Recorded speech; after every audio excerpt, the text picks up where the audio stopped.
Greetings, guys.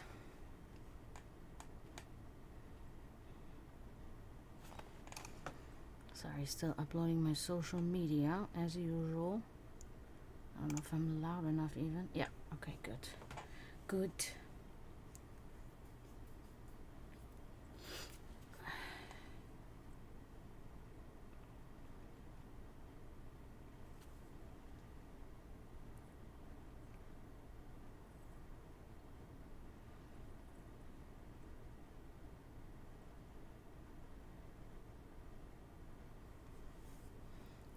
Fucking weird shit. Weird shit on Instagram. Fuck's sake.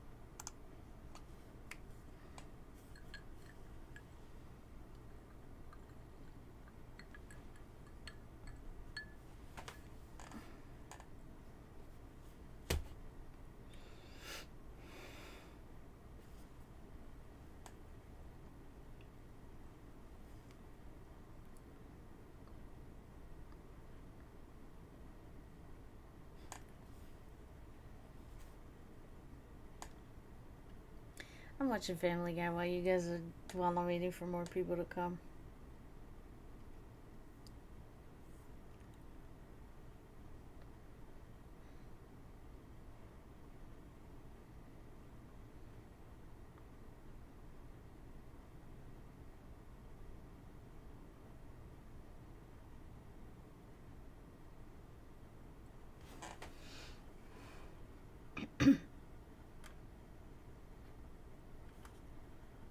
Trying to figure out how to check.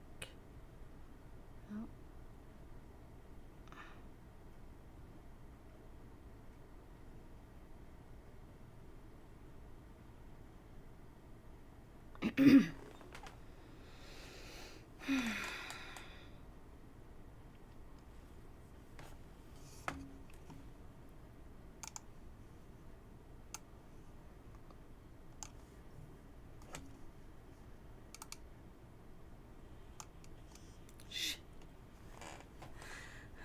This is super loud.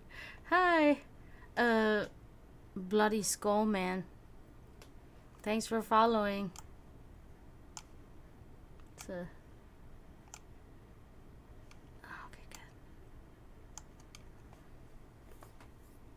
good. Shit, I can't even... Man, this is not gonna work how I want it.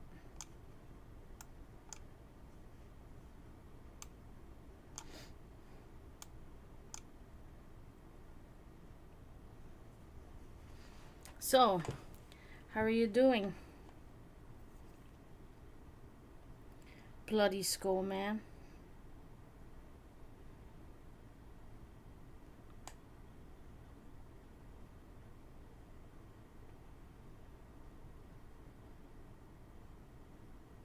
Exhausted from what? I was like that yesterday. Oh my god. I had slept only 10 hours in 3 days. So yesterday I was...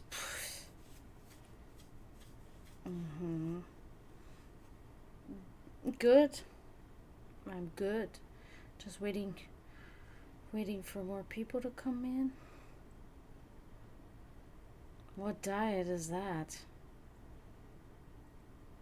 That makes you tired like that.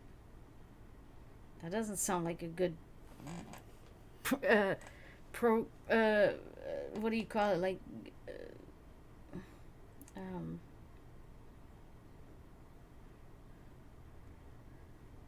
a helpful, like a healthy diet.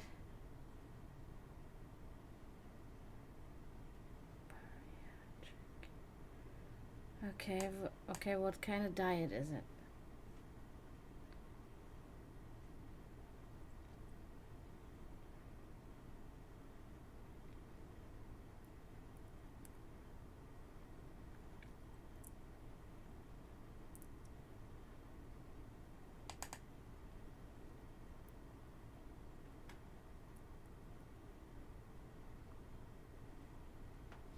Doesn't matter. Still doesn't sound healthy. Just liquid food. That. I don't know.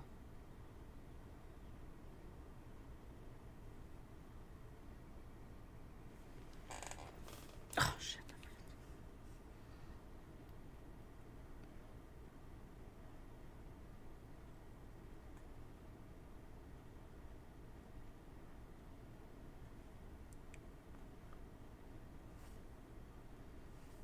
No soft drinks and no alcohol is good.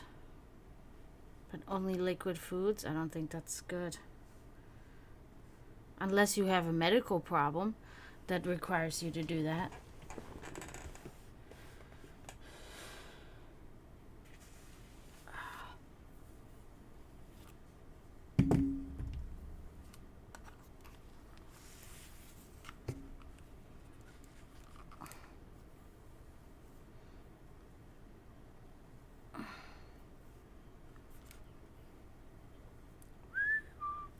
I hate when my hair does that.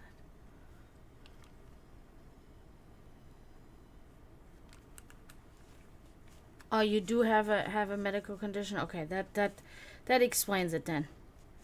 Because for a normal, healthy human, I cannot imagine that living a liquid diet only is healthy. Unless it is for just a short period of time, I guess.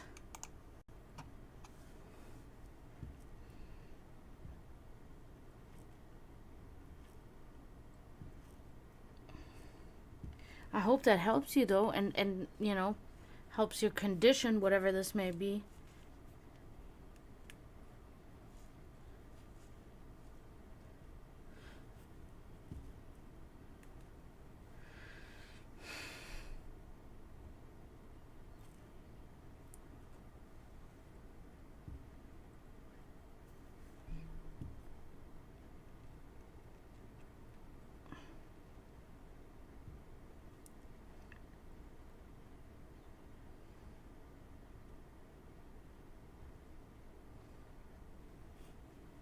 So why do you have to be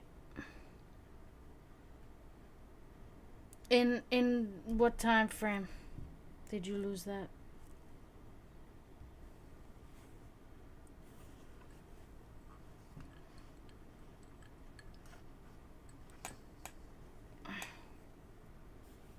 Mm. Yeah, that's good. Is it because of you? Are you? What's your medical condition that you have?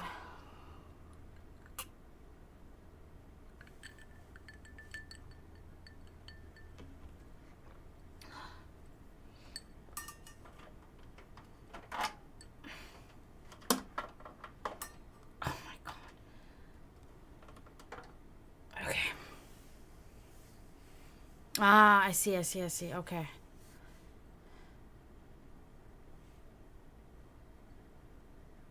Well, good then. I mean, you're making progress there.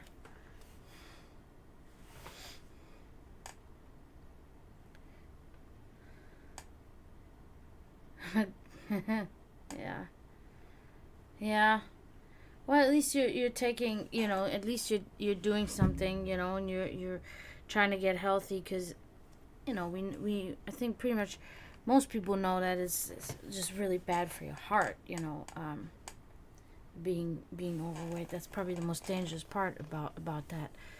Uh, so that's good that you're trying something out.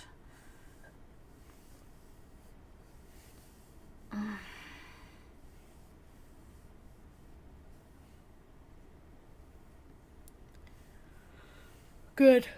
That's great. I'm glad for you.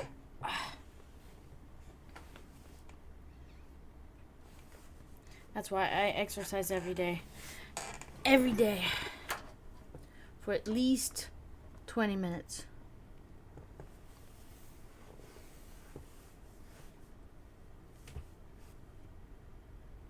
You're welcome.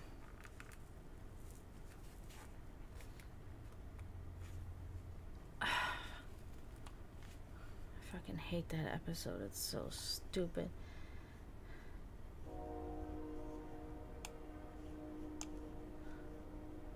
Next. Anyway. So where do you live?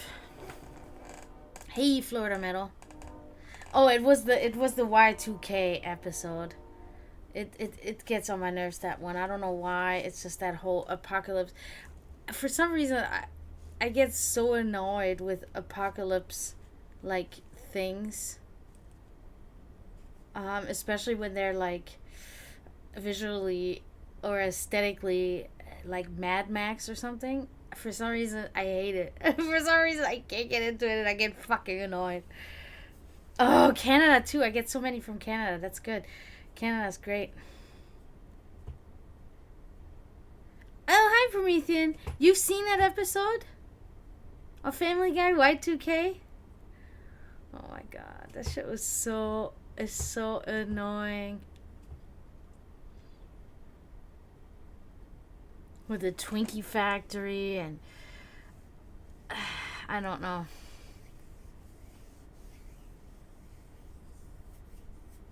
Yeah. That is like still in the beginning. That's only season 2. There's what, like 20 seasons now or something? More than that, I think.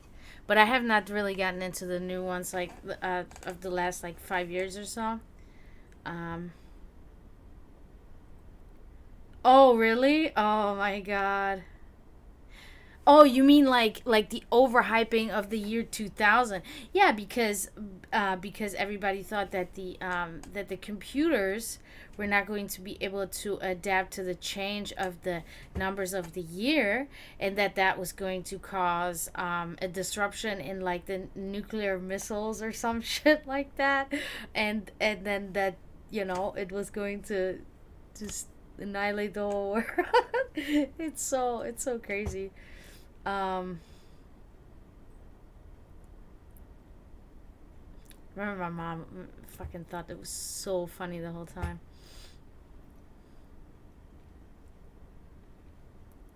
Yeah,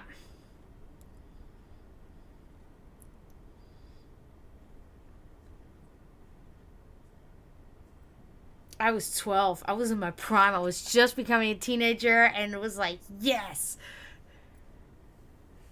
I know. It was probably worse in the U.S., I'd imagine, with all these like Christian fanatics. Everybody's like, the rapture is coming. I love that shit. I had a lady the other day. I had a guest at my table. It was two ladies. That's nothing special. It happens all the time. Old ladies. And the one lady came in, and she came in first. And she had, oh, so you're only 6 years older than me? That's not bad. Um,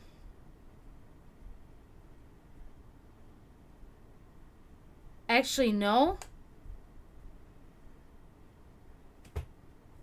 Oh, okay. Yeah, so anyway, so this lady comes in and she holds a book in her hand when she's coming in. And I always love having people that read books cuz oh, you're younger than me, yeah. Um so cuz I always look like what are these people reading? And of course most of the time it's Christian propaganda, right? That they're reading. And it was the same with this lady, and it says on the thing on the front cover, what does it say? Something on the top, and then and then on the bottom it said something about the rapture, it's coming or something, and that was the title of the book. And then her friend came in, and I overheard how she was like, "Oh, what book are you reading?" And she's like trying to look at it, and the lady goes, it's look, it's about the rapture, and the other lady immediately was like, "Oh." And then the other lady again, she was like, "Yeah, because it's coming. We gotta get ready." And I'm like, "Oh my god." I had to laugh so hard, dude. I went to my coworker, which I don't even know if that coworker that I went to is religious or not, but me and her, we have a same political view, so I'm imagining that our religious view is probably similar in a way, but I don't know. So I went up to her and I told her about it. I don't know, I just thought it was so fucking funny, and she was laughing. It was like, the rapture is coming. How many times have these Christians said that their fucking rapture is coming? Like, oh my god, I can't even.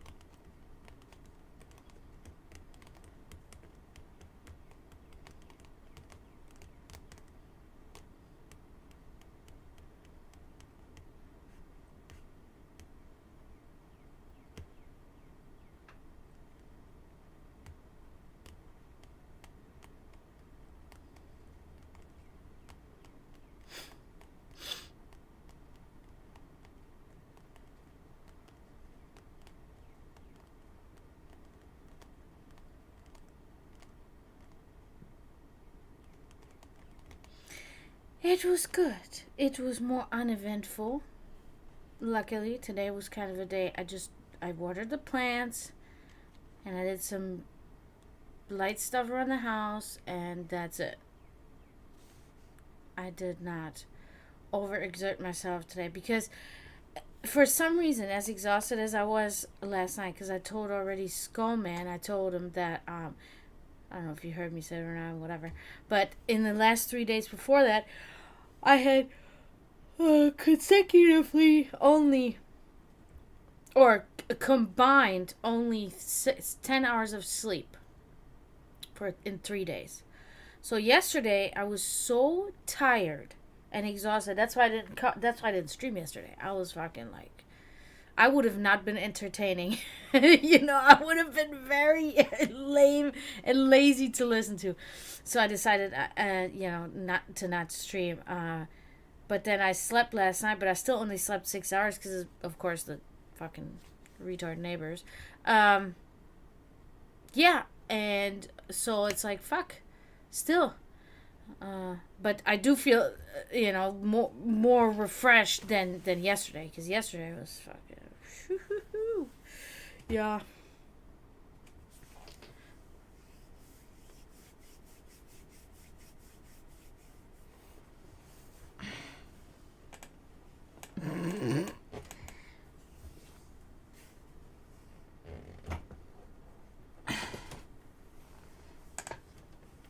Sorry, I'm trying to make my chair more comfortable. There we go.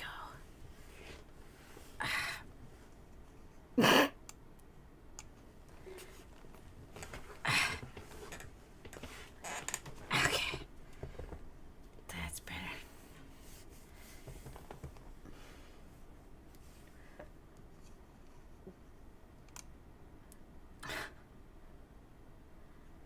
So, what is everybody else up to today? How are you guys doing?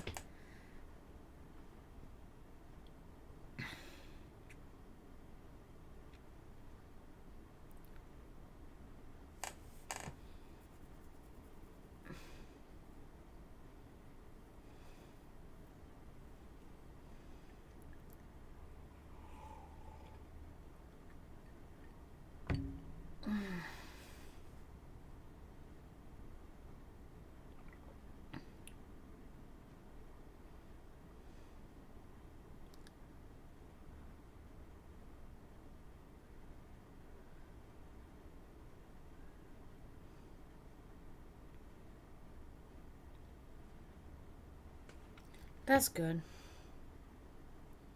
We all need that. But I can only do it for so long. I'll tell myself, oh man, I'm just gonna lay in bed all day and I'm not gonna do anything. And then it's like, I'm telling you, literally just like 45 minutes later, I'm like, okay, something, I gotta feed the cats. Well, or then I think of something. I'm like, oh, you know what I could do? I could clean this area, or I could, organize this closet, or I could fucking like I just can't sit still, man, because I'm always thinking that it's wrong.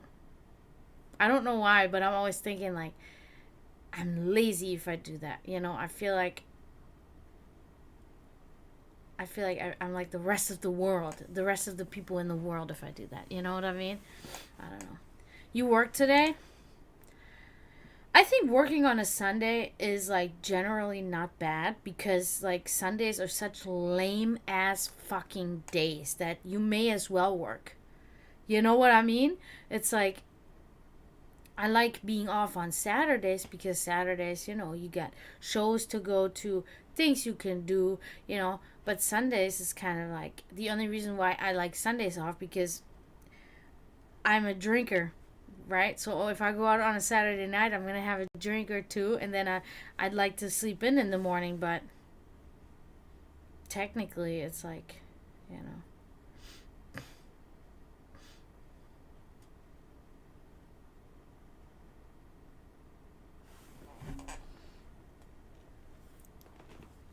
What do you do for a job, Skull Man?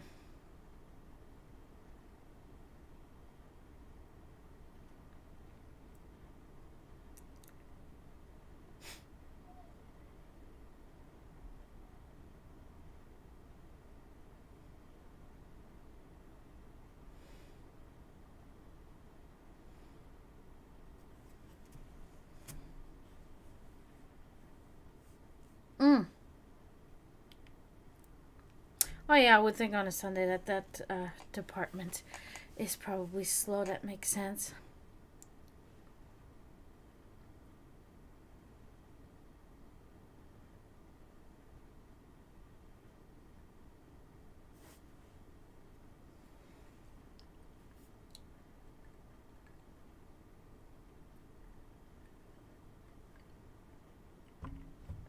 Oh really? I wonder where that is. Hey Peachy, how are you?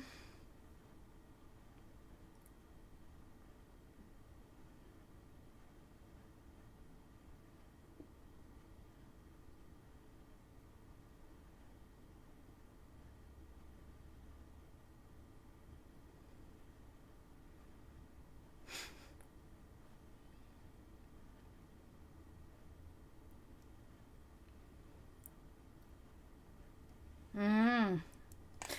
That's that's an interesting thing that you're bringing up because I had my art show on Saturday, and I'm telling you, I mean, first of all, it was dead. There was like nobody there. It was very little amount of people, so that already. And then what is this? A hole in my brand new fucking thing? Yeah, it is. Whatever. Um, I also then noticed that the people that were there, most of them walked out empty handed. And I mean, you had all kinds of stuff there. You had, I was bringing paintings, these decorative magic potions, prints. Um, there were people, there were three jewelry stands that were all nice jewelry. There was crochet stuffed animals. There was a bunch of different shit there that you'd buy, just stuff, whatever. And I'm telling you, most people came in there, they walked around, and then they left, and empty-handed. So I'm like,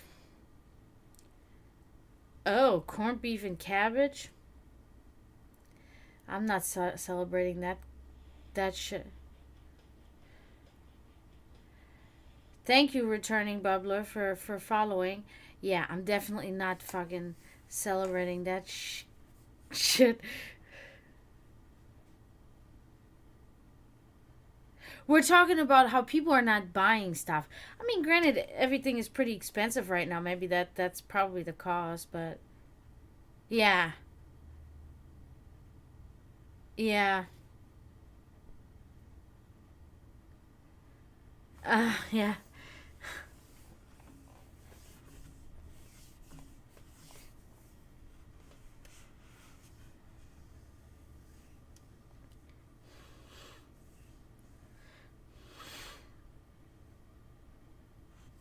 so stuffy.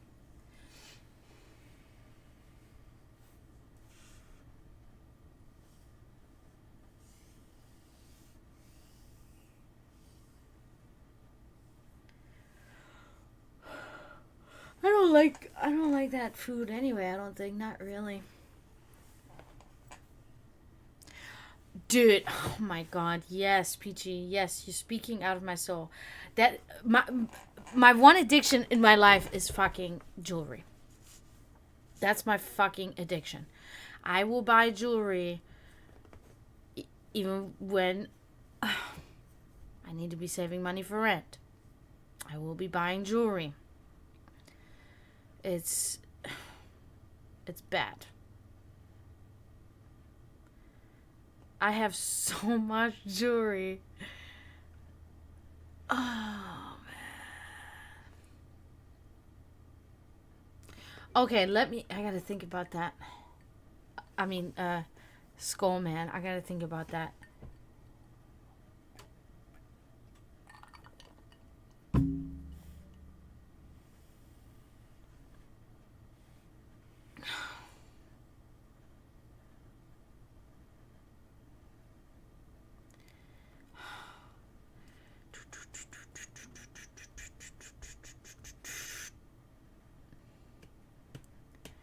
Huh. Damn it. I'm trying to think.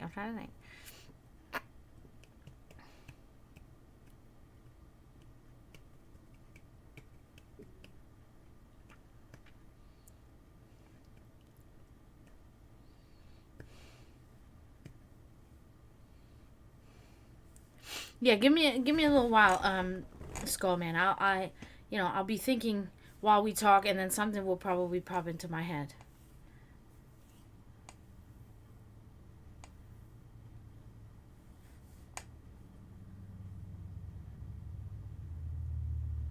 Yeah, I love going to a thrift store. Unfortunately, like that's what I do. Every Saturday, I pretty much go to a thrift store. But the problem is that I don't really buy jewelry there because most of that jewelry is not real. And I really don't like buying fake jewelry because it will tarnish, or it'll tarnish your skin, or it breaks easily, or it bends. So I really hate.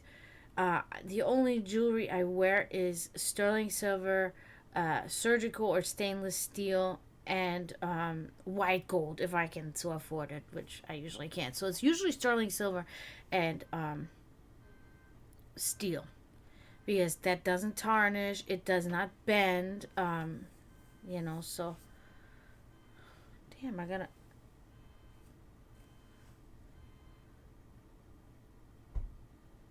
Alright, cool, Skull Man. Now tell me, is there anything in particular that you would like to ask about, or just a general reading?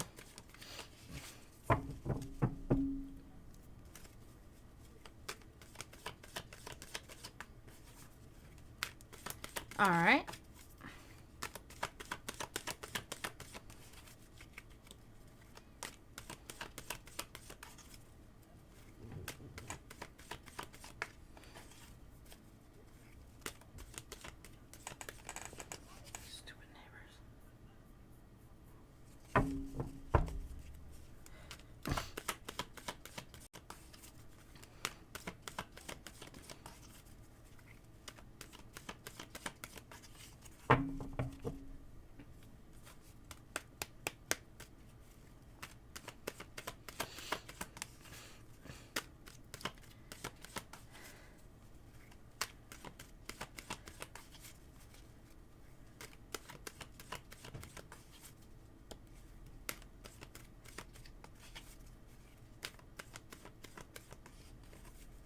Was it a real pearl necklace? Because those are expensive as fuck.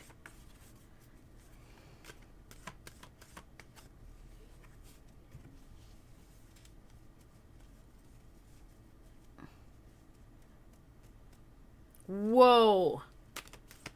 That's a find. That's a really good find you got there. And even a flapper dress and a handbag from the 20s? Dude, that's so cool. Yeah, okay, so here's this is not a metaphysical fact yet, but see, things will come in my head.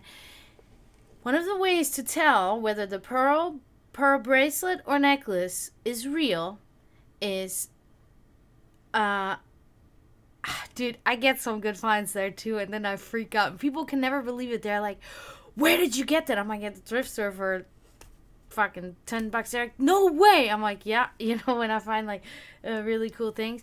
Um, the way you can tell whether it's a real pearl necklace or bracelet or not is that in between each pearl, there's a knot in the necklace.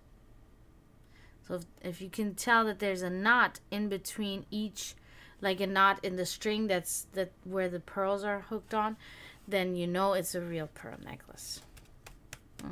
I know that because my mother only wore real pearl necklaces.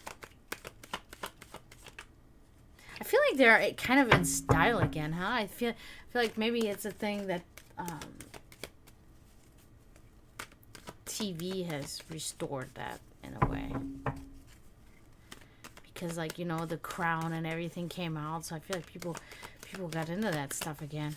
All right, I think we're good here, Skull Man. Let's see.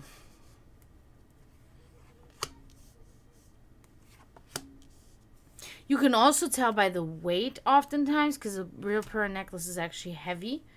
The real pearls are heavy. Oh, okay. We're already starting off good with you here. Good sign.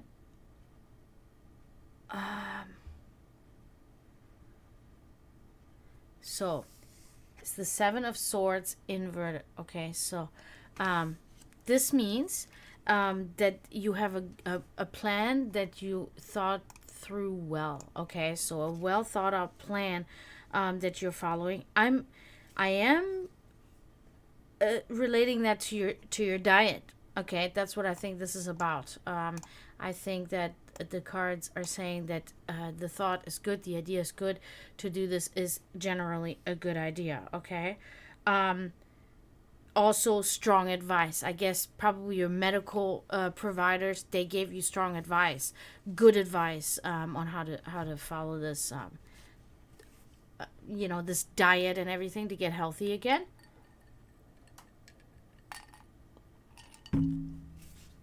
All right, let's move on. Okay, now we get the Eight of Wands here. Now, this is talking about decisions made in haste, okay? Decisions that you made a little hastily, which I guess the outcome of that is still to be, determined.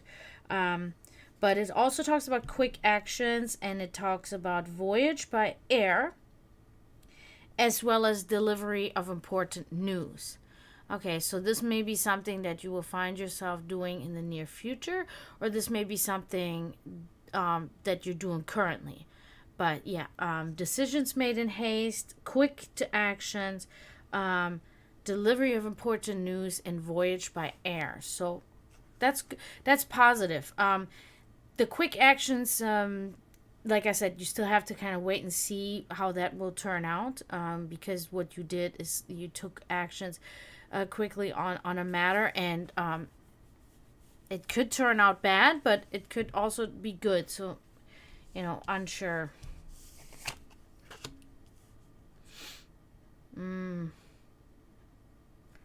Okay, the Hanged Man.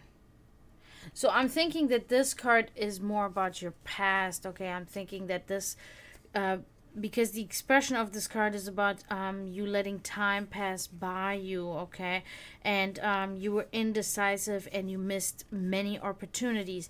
I think this is related to your past, okay, because you didn't you just, I guess you didn't have the motivation to do things, and yeah, so you let a lot of possibilities kind of slip through your fingers, unfortunately, but it is in your past. This is why we're looking at this now. the well thought out plan is here, and that is more important. Like I said, because the past belongs in the past, So, yeah. So that concludes you here, Skull Man. I hope you could resonate with that.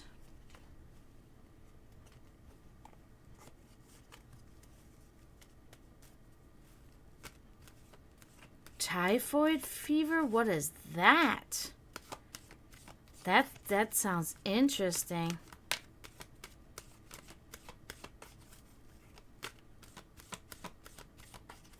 Good. Thank you. I'm glad I could do. I still haven't. Metaphysical fact has still not come into my brain.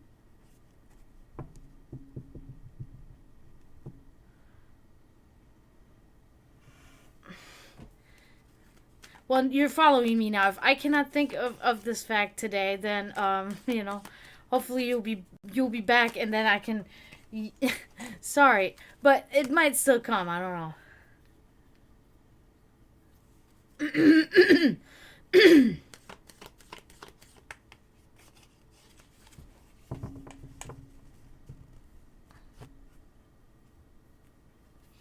That's why I hate wearing the ear the headphones, because they like they make my hair, I don't know, just get stuck in. Yeah, exactly. You can. That took over my. Wow. Wow. That's interesting. I love facts like that. That's really awesome to know that that was a thing.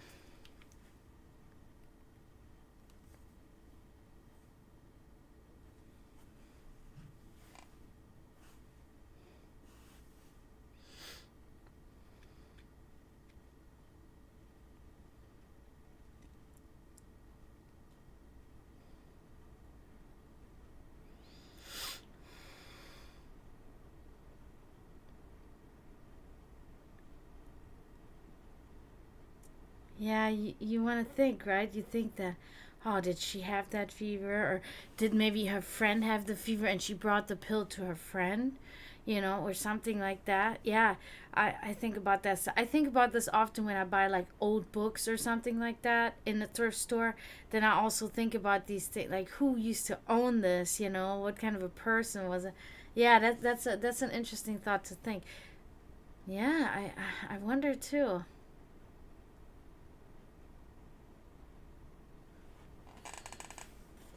Oh, okay, that's better.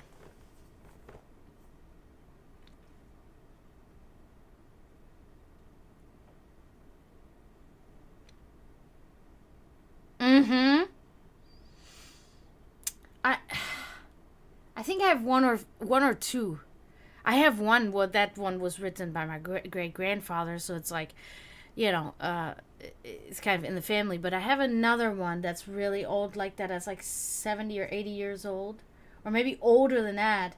And that has writing in it, but I can't remember which one it is now. Yeah, when it has like in the beginning, it says like "to my love," blah blah blah, or something like that, and then they put the date.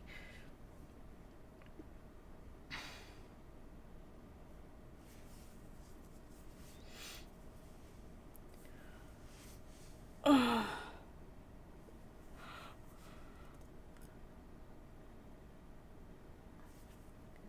Okay, so now I think I'm gonna take a quick break, guys. I'm not gonna stop the stream.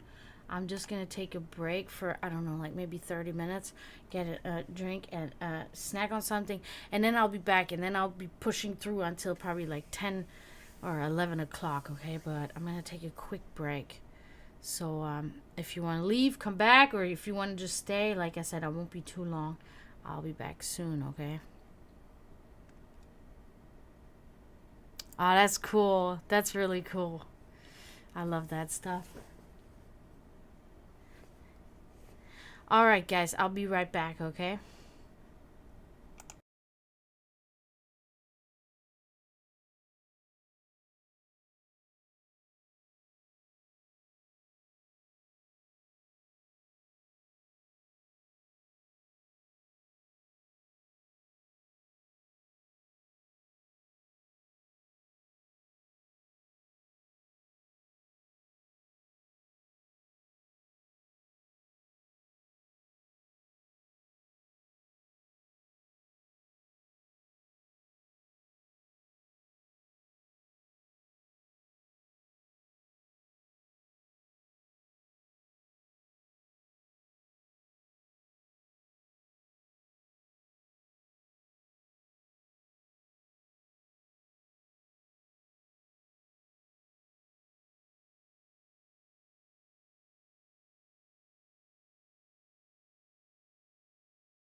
check. There I am. Hi, guys. Anti-polarit. Thank you for following.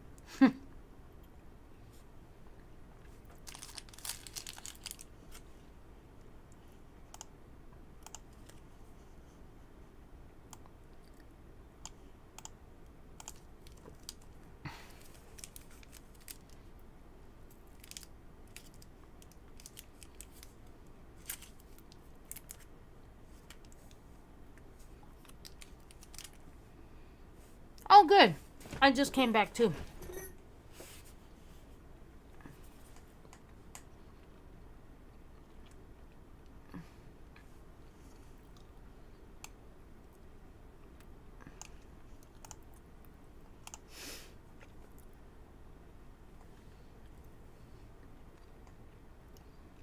Indeed.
Yeah, maybe. Depends. Depends on my money situation, of course.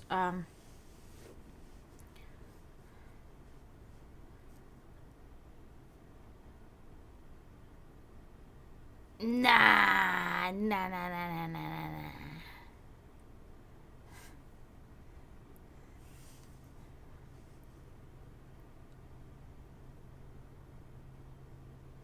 We'll see. Maybe.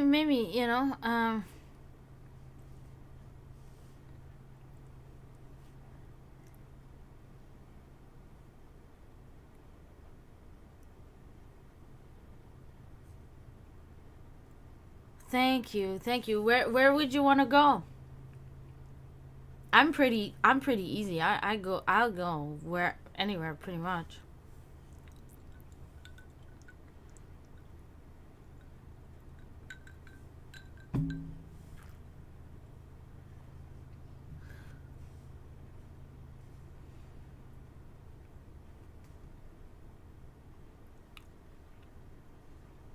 Oh, in my area, there's a couple of places, I guess.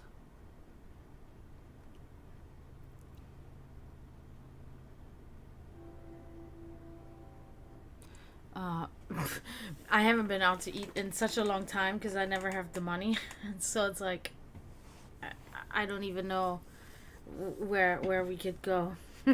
But we'll figure it out once the time comes, I guess. Because we have a few places here, but the food is not like so good at most places, to be really honest with you.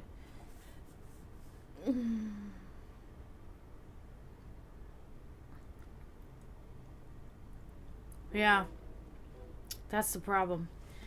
But they have like a good Coney Island here. We can go there. They have good cheese fries. Draven and I go there all the time. Well, we used to. We haven't been lately because money's been tight. But they have beer there too. It's awesome.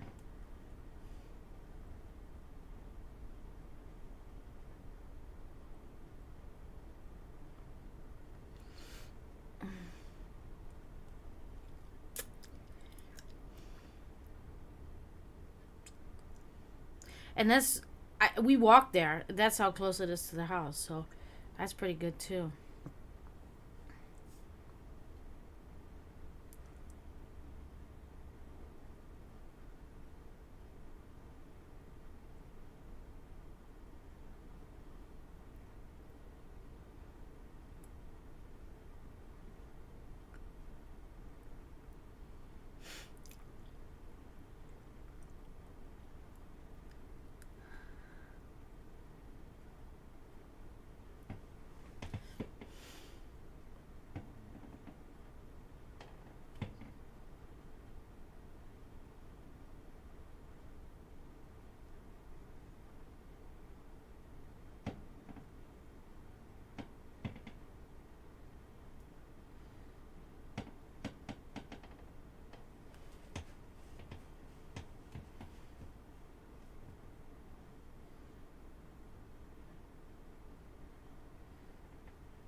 Hey, Cheese Leaf, how are you?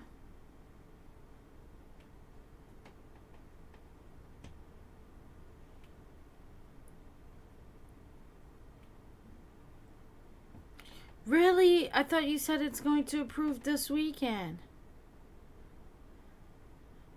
I'm good, I'm good. Still a little tired, but I'm good. How are you doing, Cheese Leaf? I know. Damn.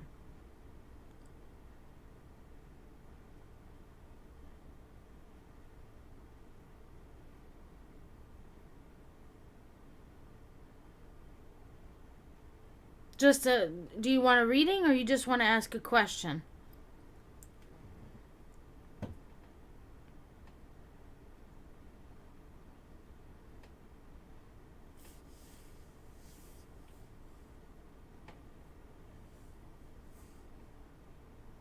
Because you can definitely just ask a question. It's totally up to you.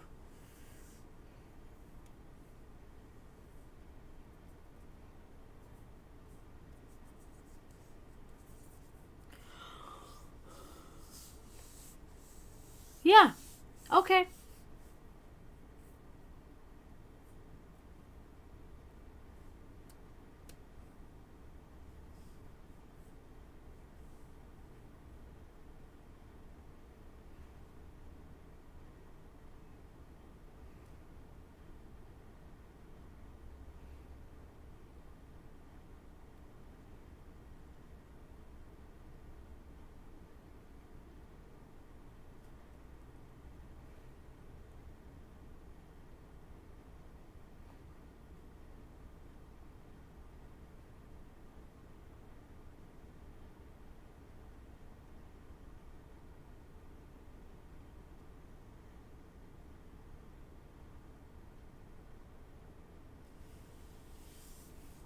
Oh, let me read that.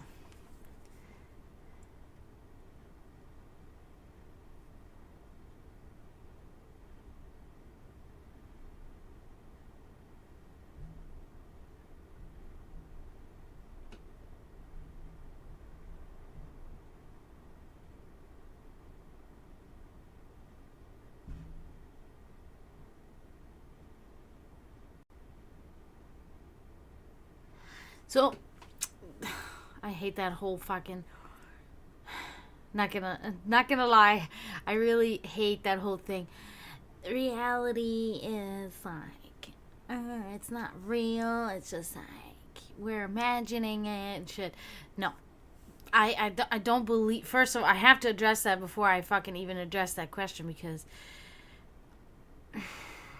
it's not like I don't know how to describe it, but I can put myself outside of myself and outside of pretty much anything and everything that is in whatever reality.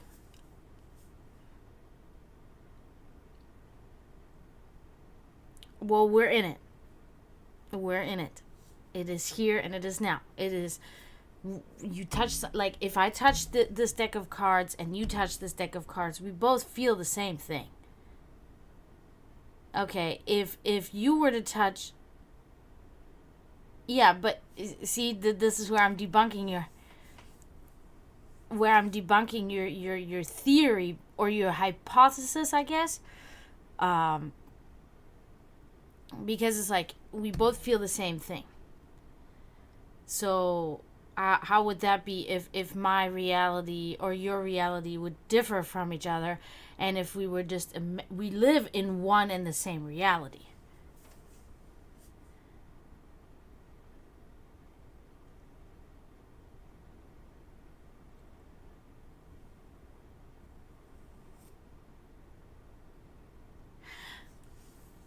Okay, so that's a different question.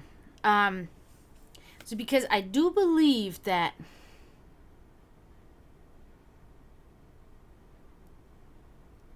yes.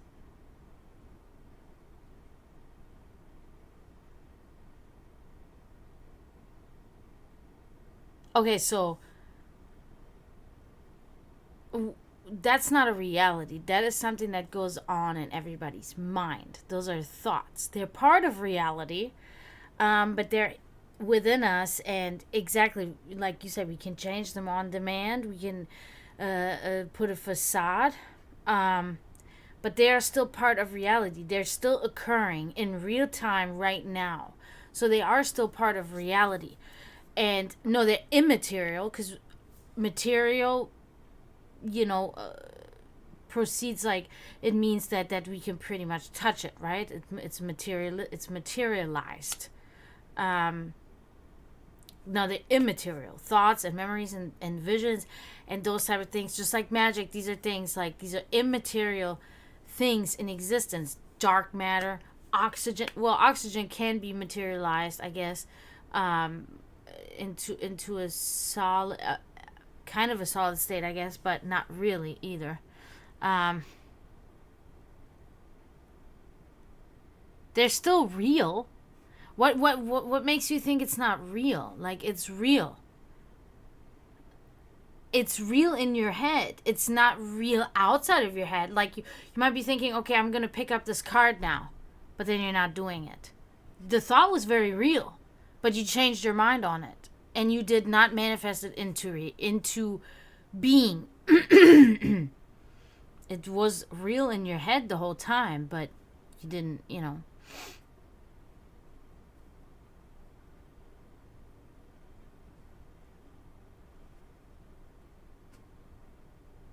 No.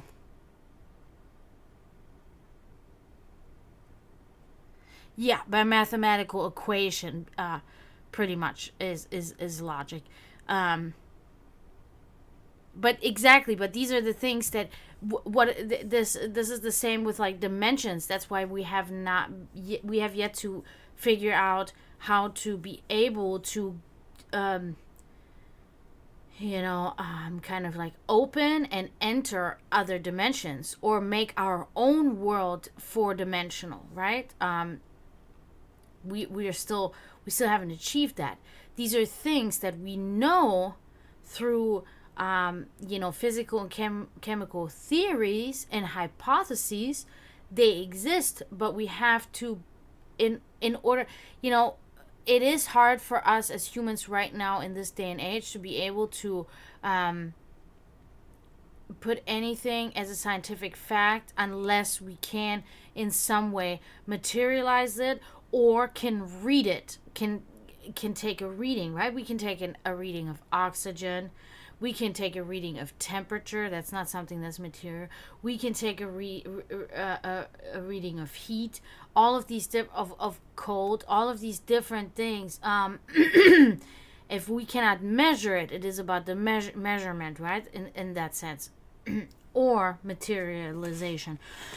But then, if we cannot measure it, that does not make it real. It is just at this point past our comprehension so far. We have not reached that level of technological advancement that we can read these things, I'd say.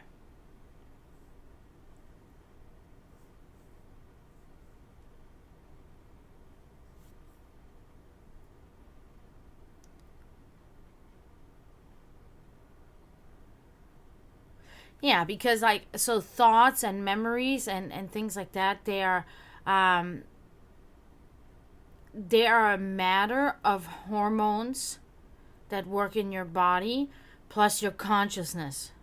Um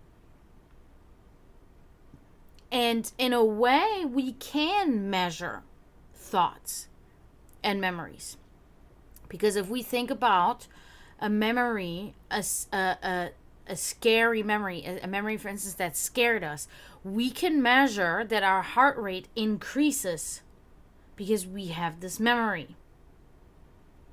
And that subsequently tells us that this memory is very real to us. That this memory, in that scenario, because it's a memory, was actually real. This occurrence was actually real at some point in the past. So the memory of it remains. And when we think of it, it increases our blood pressure and our heart rate because we get anxious when we think about it. We can think about something, okay, not a memory. We can take an example where we think about something that, again, it's good to go with fear, right? We can think about something that's, that scares us. Not from memory, but, something that would scare us that would happen right now. We do the same thing. We take actual measurements of how the body reacts to this thought, and then we show, therefore, that the memory, or that the thought in that instance, is very real to us. Just because it is not visual or touchable with the hand doesn't mean that it's not real, right? Because air, we breathe in air, it's real. I think people want to, that this brings me back to, there's these two things that's been going around for a long time. Two things about reality not being real. So many people say that. This is just how, this is just how you perceive reality. Well, reality is reality, right? It's, yes, we interpret it differently, but there is one reality that can be viewed objectively, in a mathematical manner, in measurements, in photography, like whatever you want to do, and that will bring the same result every time, regardless if the person says this is green, and then this person says no, it's blue, and then science comes in and says okay, it's green.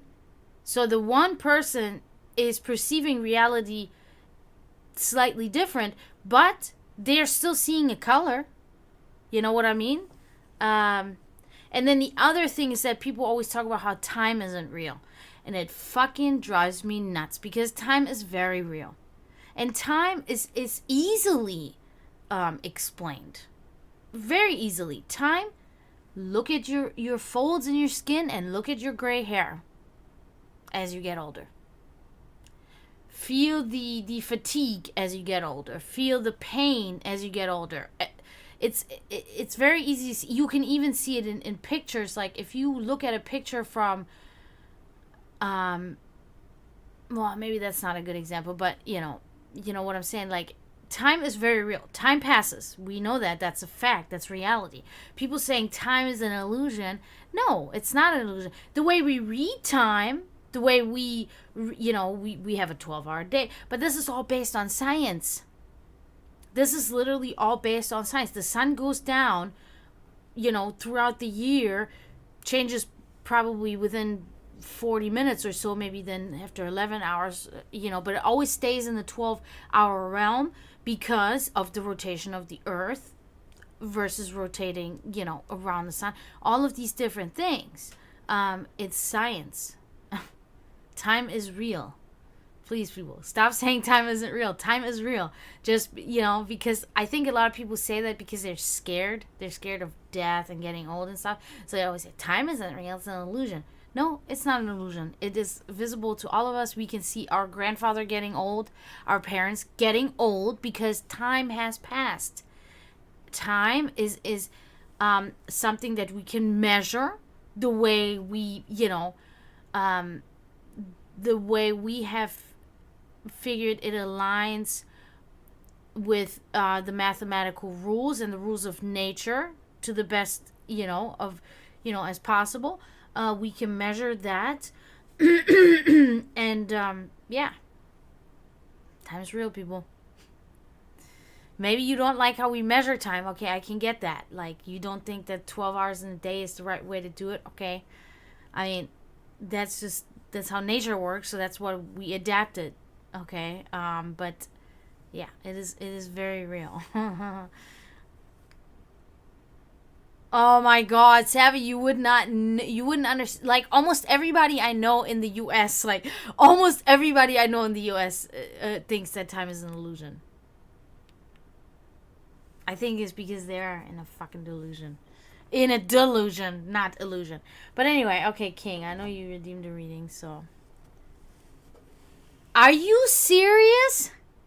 Dude, you're in good hands, bro. You're in good hands, because people say that here all the time. In the U.S., all the time. I'll have that fucking discussion at work with people. They'll argue with me. Time isn't real. I'm like, what? How old are you now? Like, you used to be an infant. You have now grown. Because why? Because time has passed. It affects the physical body. Time is so readable that it affects the physical body. That is part of time.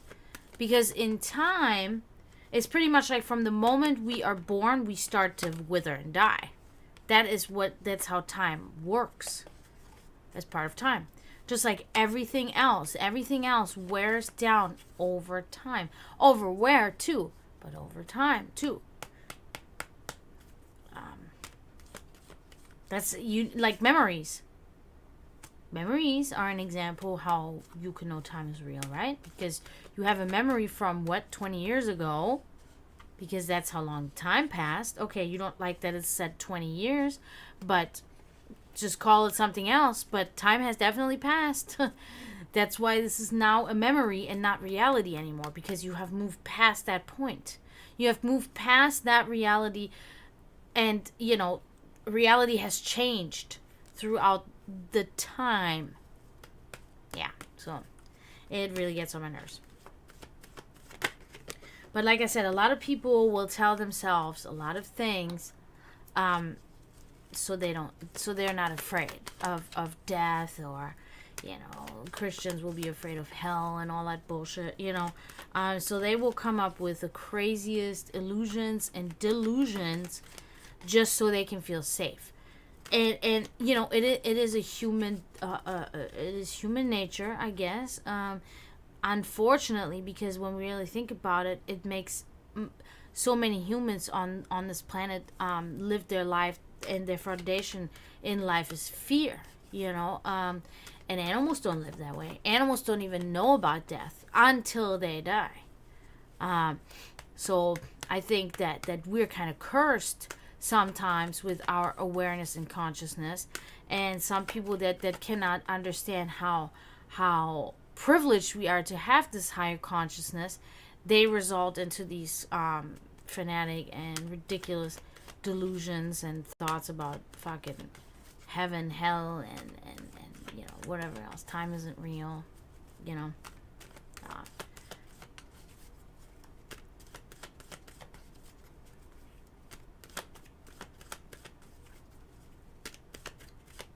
All right, King, I'm going to assume a general reading, right? Because that's what you usually get. And then after that, we got Savvy.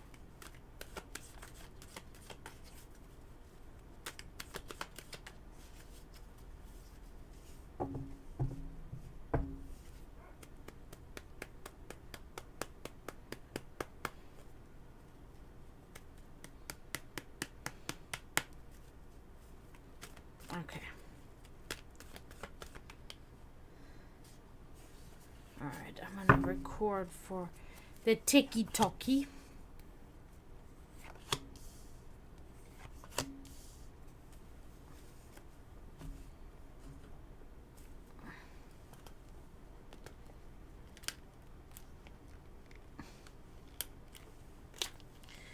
I hate that I always have to do this shit. Oh my god, okay. Go there.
Yeah, and that's very true. And it's like, but a lot of people will never go through this spiritual journey or education to understand that. They will just slap a fucking Bible in their own lap and be done with it, right?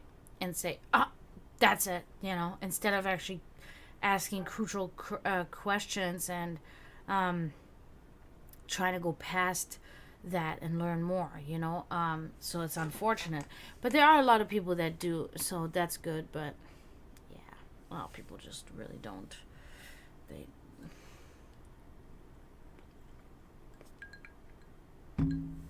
All right.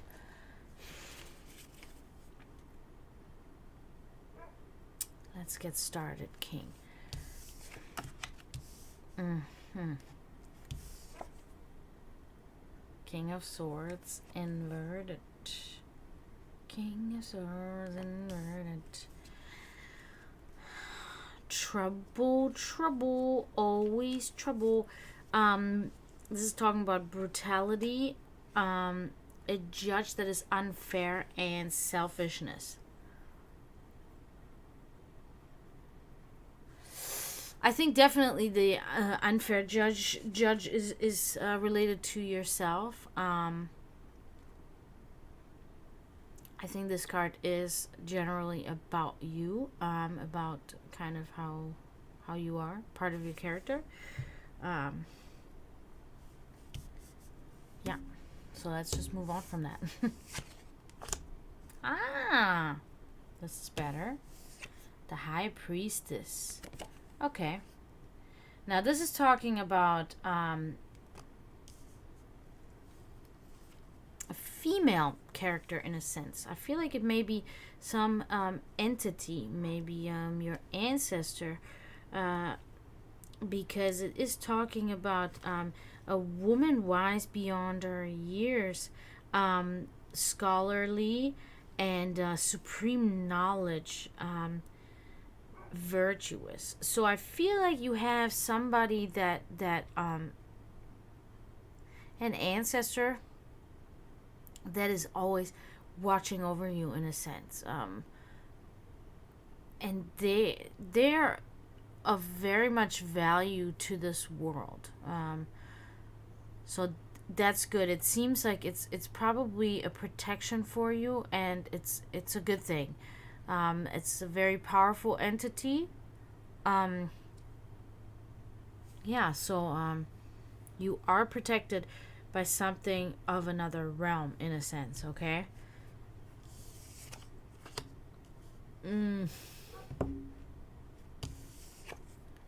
Five of Pentacles. So this expresses a material materialistic hardships, okay? Loss of job or possessions. I feel like you had something similar already last time. Maybe this is an event that occurred to you in the past at some point, where somebody stole something from you, or you were homeless or something like that. But it's also about a lost soul, which I also think is about you. I think that these two kind of relate to each other, because I feel that you feel lost at times, and I think that's a trigger for you to act selfishly often, and judge people unfairly, and can be a little brutal at times too. Um, but yeah, you have to somebody in your corner that's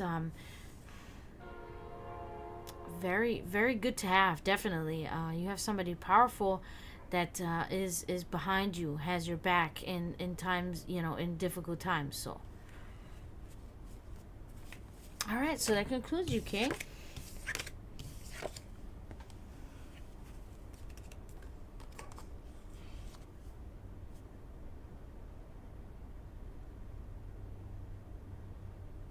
And of course my dog, or the neighbor, my dogs wouldn't act like that, because I would never lock my dogs outside like a fucking asshole. But the neighbor's dogs just keep barking because nobody cares about them. There's two of them. Alright, let me put this here.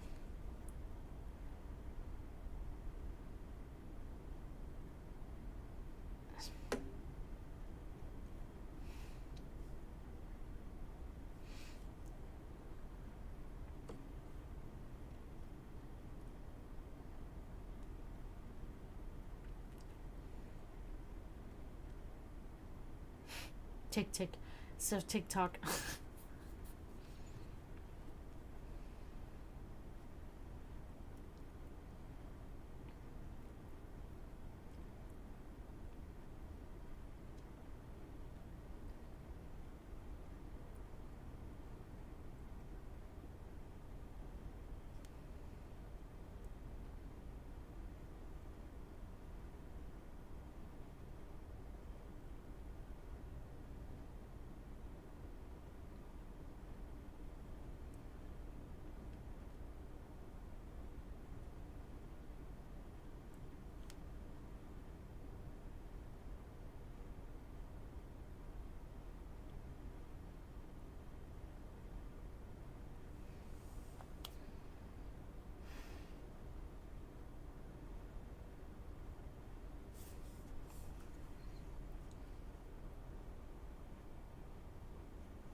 That's not.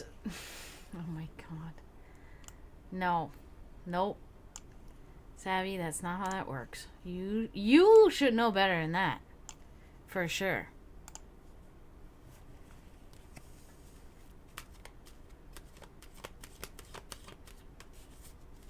I think you need to stop obsessing about that girl. I don't think it's healthy at all.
That was a good question earlier, though, Cheese Leaf. I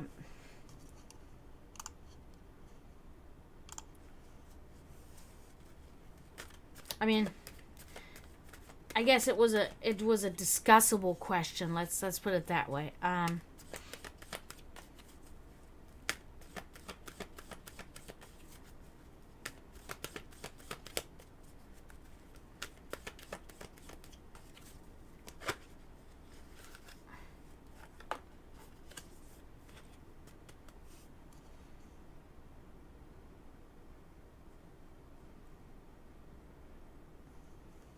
That's obsessing. That's obsessing at its core. Dreaming about her 4 times. That's not. That's crazy. And knowing that she doesn't even like you like that, and you still dream about her like that. I don't know.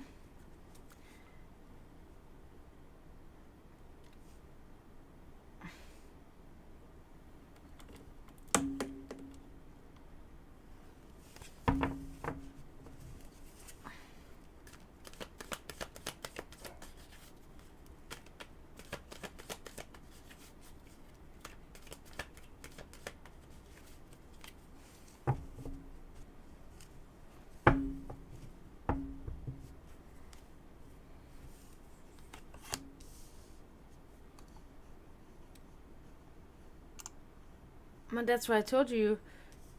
You need to, like, cut that out of your life. Like, you need to realize that she doesn't want to be with you. You do.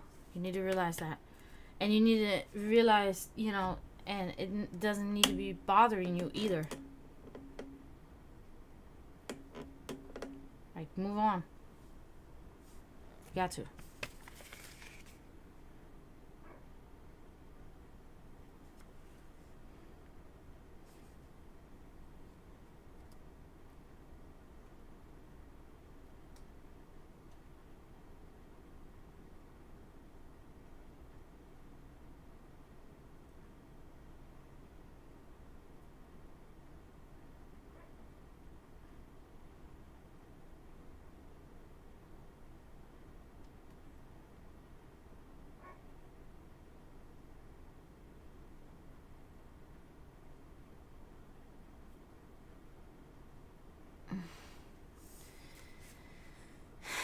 you gotta stop with that.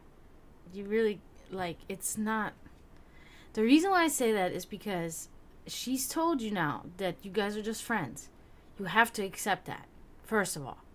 Before anything else, you have to accept that. Secondly, I say that because of your weirdness about, what you said that last time about not wanting to hurt her. That's not normal behavior.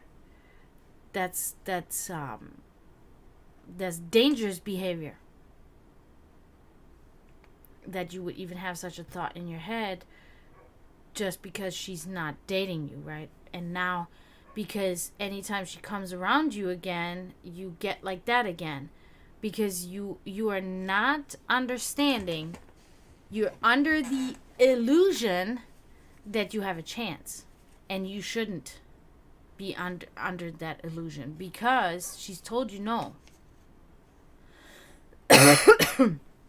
So that's the end. Everything else that's it.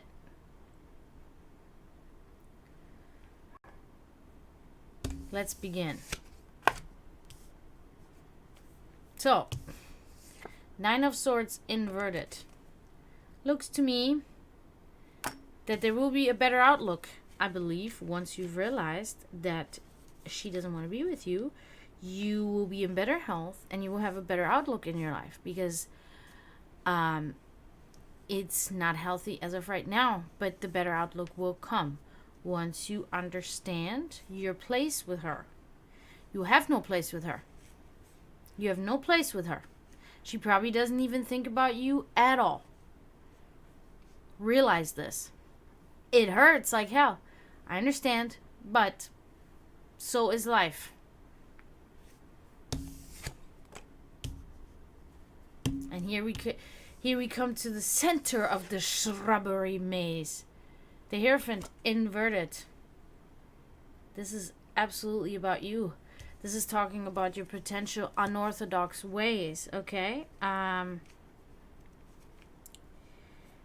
Not good for the situation, not for you, not for her. Poor advice, impotence in your actions. You are in trouble. You are in trouble. It's like your spirit and soul are contaminated, and it's not good for you. It's not going to help you grow in life. So you're finding yourself in not a good place. You may think you are, but that's only because she's paying a limited amount of attention to you. As soon as she takes that attention away, which will happen within the next couple of days again, you will be back to being depressed and angry. And I have noticed that you will always find some sort of excuse why you're happy again, and then suddenly you're angry again. But you always say, no, it's not the love, no, it's not the crush, but it is always at the same time that she gives you attention and then takes it away from you.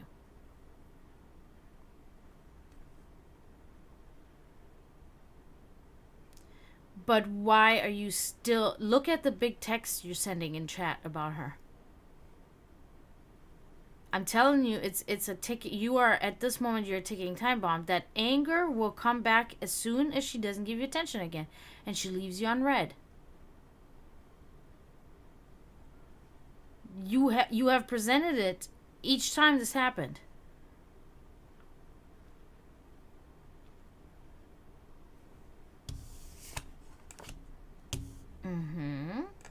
And we continue. Page of Wands inverted. Yep. You're not thinking wisely in your life right now. You're making mistakes.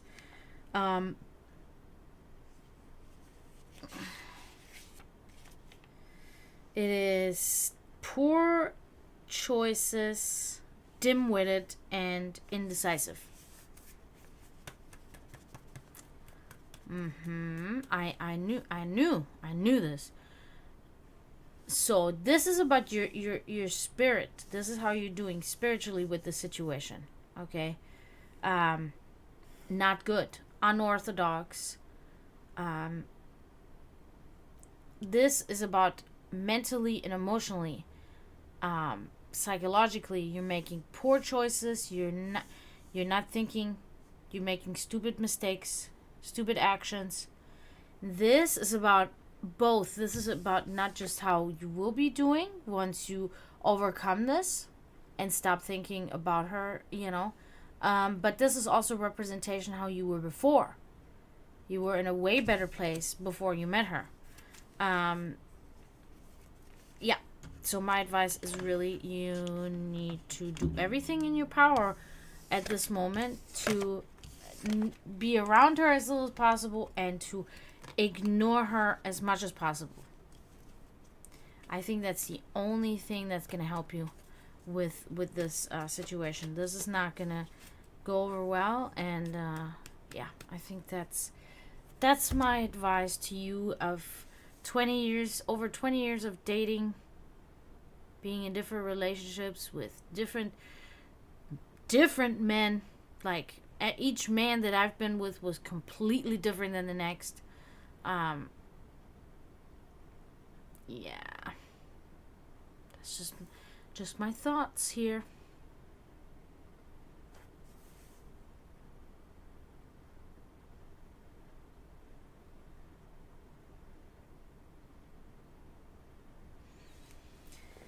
Okay, we'll see. Until we'll see. I don't believe it.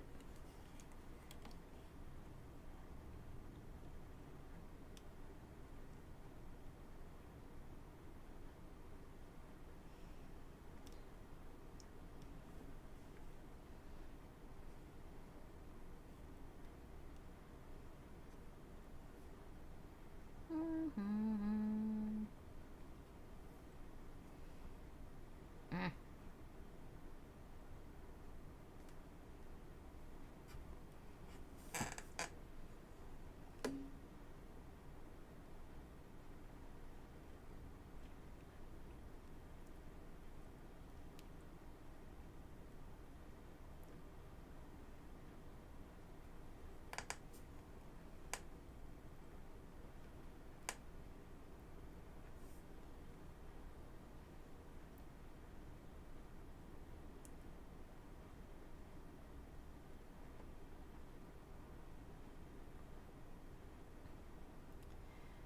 Yeah, but whatever is happening is probably of way less significance than you think. I don't think that the universe is very much purposefully driving this in the way that you think.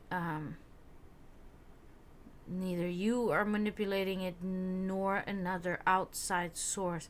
I think most of these things, I feel like when situations like that are not manipulated by anything, they're not manipulated by fate, they're not manipulated by anything. It's just a chance in life. When you have true love between two people, or a meaningful encounter between two people, I should say, rather, because it doesn't always have to be romantic love, then I think this is a part of fate. This is bigger, than it is the universe responsible in some way, but I think that I think this is just a chance encounter of two people living, and it was not fated in any way. Just like a person that you don't even know, you can think that there's a fate with you and this person in some way, but you're probably never going to talk to them and you're never going to see them again after school. And I think it's the same for this. I think this is just this person, this girl is just a small part of your journey in your school, and then that's it. I don't think it's anything meaningful. That's why I always tell people I try to explain this as good as I can, but of course many don't want to understand that. It's like it's like people always think like things are fated all the time and their chance, it's like how do you say, like yeah, this was meant to be, the gods or God or whatever. And it's like No. Many of these things, most of the things in your life are just fucking chance encounters happening. Most of those things. It's very little of what is actually important, first of all. And the things that are important, those are, I believe, determined by fate. Delulu. Yep, I used that word already earlier. So,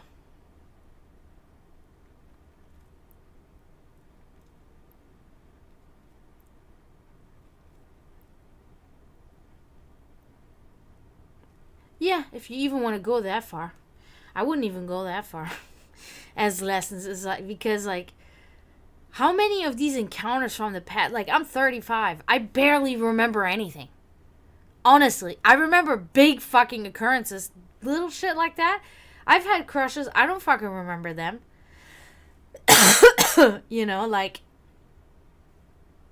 I don't know. That's why lessons I can't even really, like, I didn't learn jack shit. For when it like, you know what I mean? There's certain things that were lessons where I was like, all right, you know, and that were relationships that were like really violent or some shit like that, you know, or betrayal or whatever.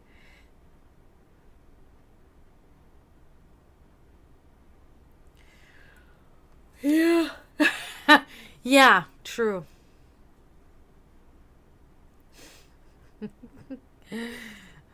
Get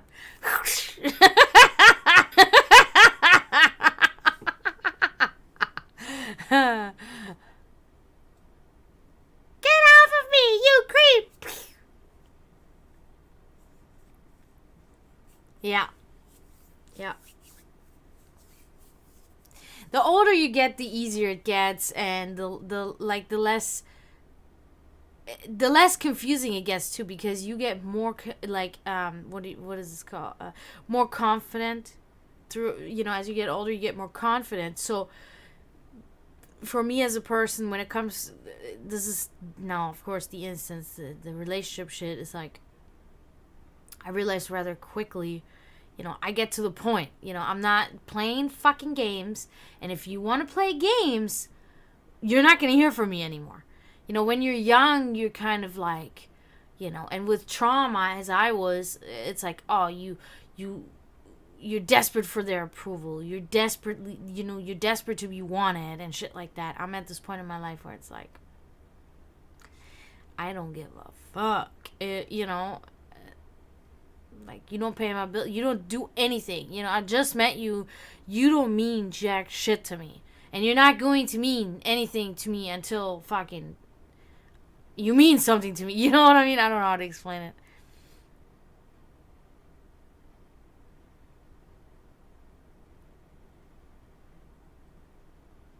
Yeah, like I said, I went through that thing. I went through that phase. Of course, of course. But it was different for me though, because like, I was rejected by boys in school. Not many, you know, but you know, it did happen. Um oh shit, let me do that. But it's like, I never had anger about it. It was disappointment and sadness. It was never anger. Because I believe if you feel anger about it and violence spewing in you about it, that's dangerous and not healthy. I think then you have reached a point where that's not good, you know.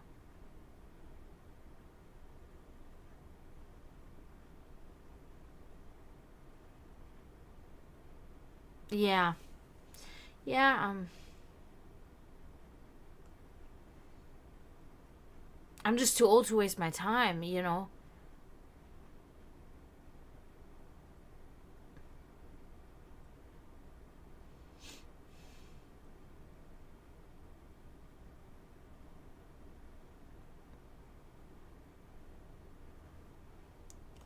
But yeah, it is what it is. I hope everything works out for you, Savvy. Just let it go, bro. Don't think about it so hard and think like it has some deep meaning. It does not have deep meaning. At least that's my opinion. How I feel and what I'm feeling about the situation.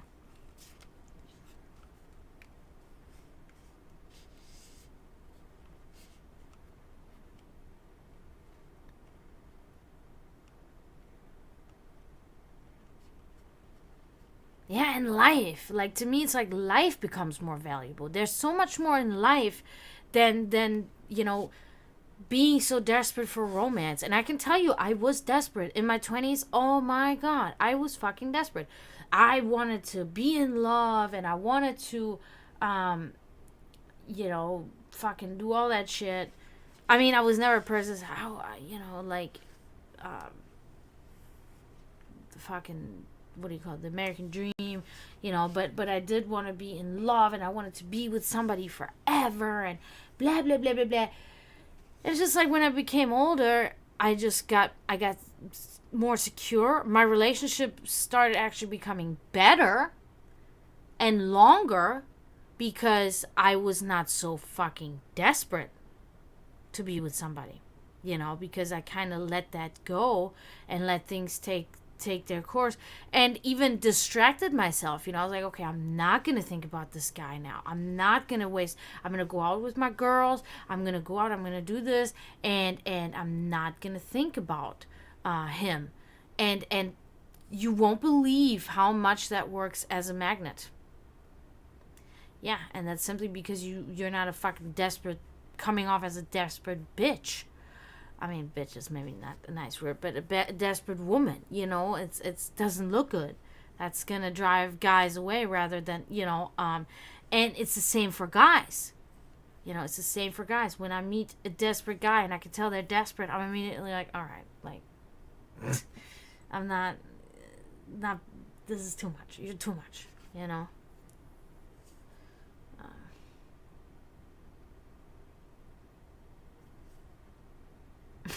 Gandalf. Yeah. So, best thing to do is to focus on your own life. Like I told you guys, I have a project right now that I'm working on that can maybe help me with something very big in my life, and then I can finally do what I actually want to fucking do and what I've wanted to do. So that's what I'm focusing on. And I've been focusing on myself for a long time. So that's why I do think that's still more valuable than, and like I always say, this will come on its own. As soon as you start doing that for yourself, it will come. Like, you won't believe how quickly it works. Alright, let's do this. Do you want a general reading?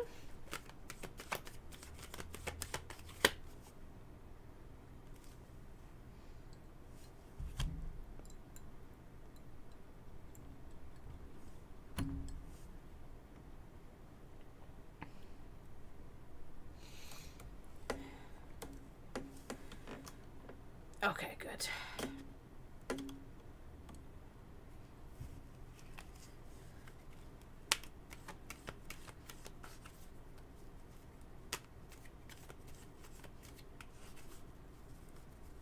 If some love pop.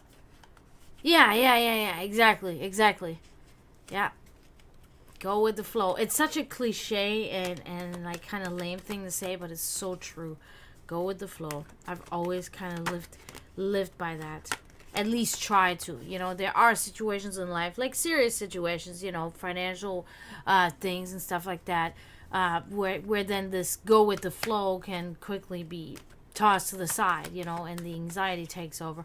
But when it comes to the romance and when it comes to people, just gotta go with the flow, man. Got to.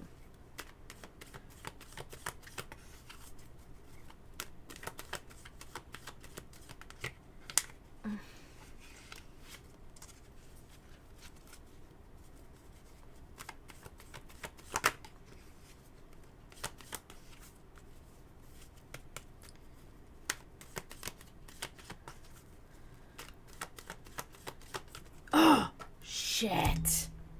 I knew this was gonna fucking happen too. I knew it.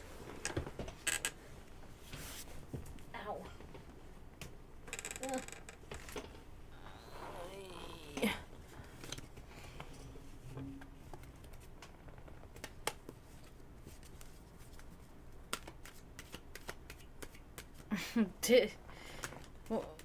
Did he? Now? Just now?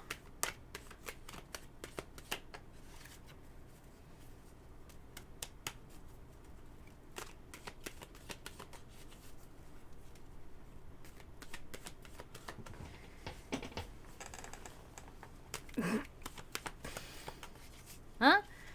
I guess he's trying to get his he's gonna go get multiple psychics' opinions, and then he's gonna pick which one he likes the best. That would be the one that talks about Dobby and him being together and everything. I don't know. I'm just speculating. But he does do that. He does go to the different psychics and ask different opinions. You know, I am wrong sometimes. Sometimes. What do you think the other times happen?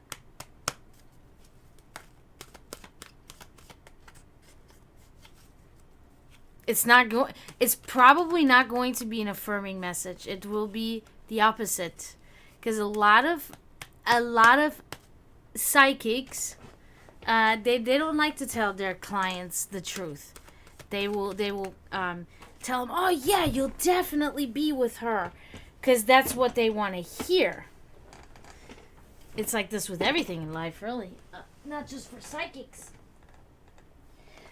So I'm thinking he's probably going to come back and say, well, this psychic told... He always said that. Well, this psychic told me that she does love me. This happened like 2 times now or so, that he'll come back and say, oh, this psychic told me that blah, blah, blah. We're fated to be together and blah. Yeah. Or flat out lies. You know, that's what... There are psychics out there very good. You know, I'm not saying... You know, by any means, not everybody, but it's the same with humans. It's the percentage. You know, you get fucking a percentage of psychics that's good actual psychics, and the rest is charlatans. And it's the same with human beings on the planet. You got a handful of humans that are kind and compassionate and understanding humans, and the rest is garbage. You know, it's the same thing. So it's like, and what are the chances? What are the fucking chances? You know, the person is not even trying. See, that's what you cannot. When I see these people give these really fast and quick readings and stuff, it's like, you have no fucking idea. You need to connect, at least for a few minutes. You need to connect with that person in order to get a glimpse in there and get a glimpse of the stuff that they're asking about. It doesn't. You don't even know who that is. You know, it's like.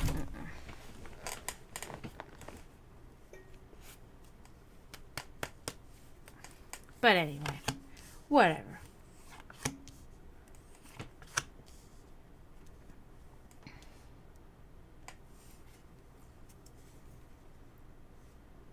Mm-hmm.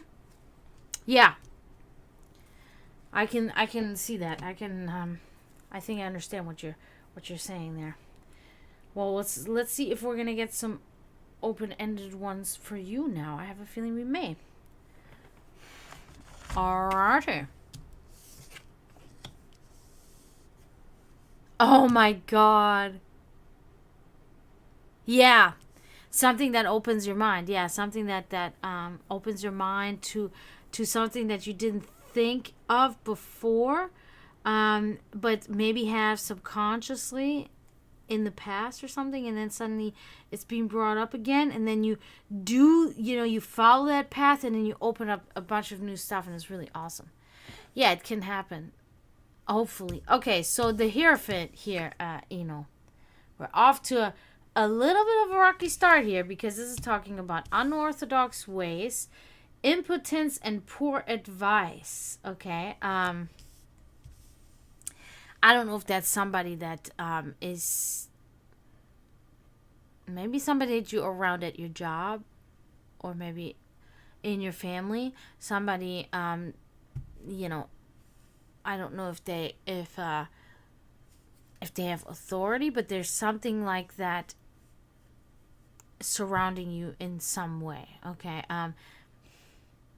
It is kind of ironic that we were talking about this whole shit about poor advice and unorthodox and everything. I don't know, it's kind of tricky to. I lost the cat just laying there with fucking tears. That's so funny. Oh my god. No, it's not. I shouldn't be laughing about that. But it's just a fucking meme. Or not a meme, but see, I'm an old lady, man. I call everything meme. Even if it's not a meme.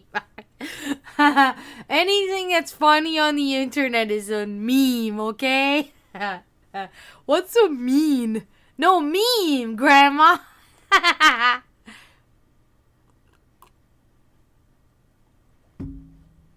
Anyway, hard to tell, but yeah, not gonna lie, this card is kind of confusing me right now. Because I don't feel like it's somebody around you. I'm gonna be honest, I don't feel that. I feel like it is why, because we were just talking about that. And this is the affirmation, the validation of what we were just talking about. That's what I think. But, yeah. So let's move on. Maybe we can, we will definitely uncover more, of course. Oh, okay.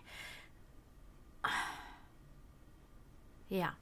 Okay, so we get the Four of Swords. Four. Four of Wands. I'm sorry. Oh my god. All right, Florida Metal. Have a good night. Thank you so much for coming. And yes, I'll see you next week. Thank you so much for doing that again. So the Four of Wands inverted here. This is talking. I think this is related to you. Unsolicited. Yeah, those are the worst anyway. Yeah, so this is talking about a,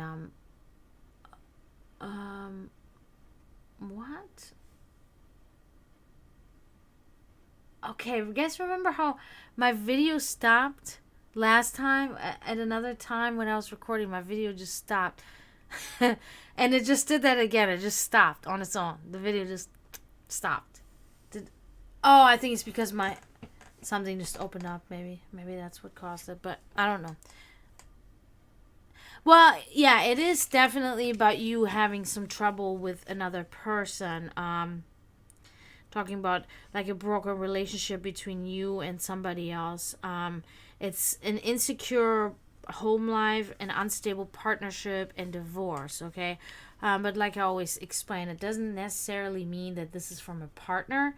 But it could very well mean that it is somebody that's close to you. And I feel like it's an argument. I think there's been an argument, or there's going to be an argument, or something like that. And it's going to cause disruption. But I don't think it's going to run so deeply. I think it's going to be like a quick burst of like anger between each other or whatever. And then it will be resolved within a couple of days. That's what I think. So, moving on. Good. Knight of Cups. Yes. So then, I don't know if that's going to be with the same person, but it could also be with somebody else. Because then you're back into something about romantic and somebody that offers new ideas to a situation. And okay, savvy. Fucking no, just kidding. I'm not trying to talk shit.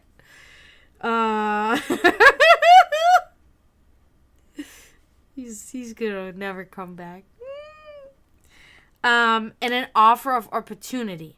So this will, yeah, this is a good card. This is a very good card. So something will look up after this event here. That's what I'm thinking. Something will look up. romantic, nice, it will feel harmonious, and it's going to be with another person. Could be with the same person. You guys may be making up, but it could also be, somebody else that you're going to find, and that is definitely going to offer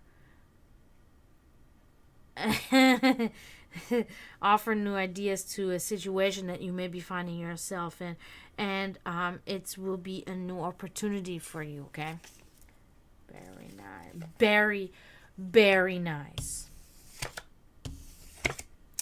That concludes Yep. Are these supposed to be you? Are these supposed to be like emotes of yourself? Like writing notes. It's so cute. I love it. But it does kind of sometimes confuse me. And I don't know how to ask this properly or politely, but I'm always kind of wondering two things about you.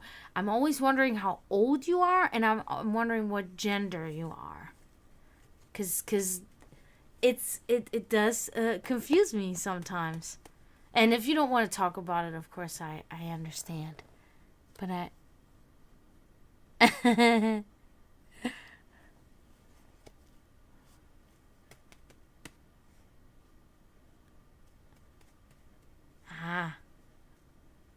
gotcha.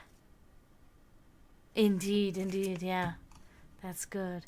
Yeah, mine are supposed to I try to make them look like me with horns and stuff.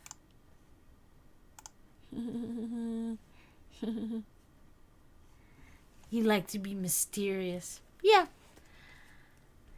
I like to be mysterious too, but I fail at that often.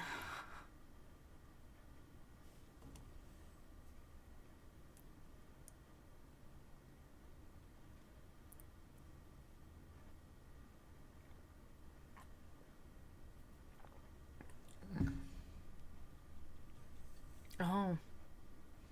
A lot of weirdos, huh? I don't know, man. I get lucky. I get really lucky about that. I'm not gonna lie. People don't really fuck with me like that. Which is good, you know?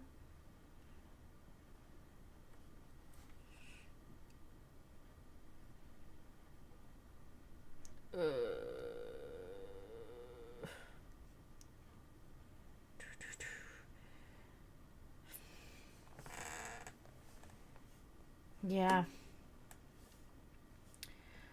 I understand. I mean, this is pretty much what the internet was. Yeah. This was pretty much like when internet first came out, when we first had chat rooms and stuff like that. It was a lot about that, about people being able to be anonymous. They didn't have to tell anybody. They could have a conversation with you, and they didn't have to tell you who they were. And I kind of like that. I do like that you can be anonymous. Of course, there are fucking bad people and weirdos. That's the bad part about it. But, sometimes you don't want to have to, like, jump right into all that other stuff, So, I think it's good.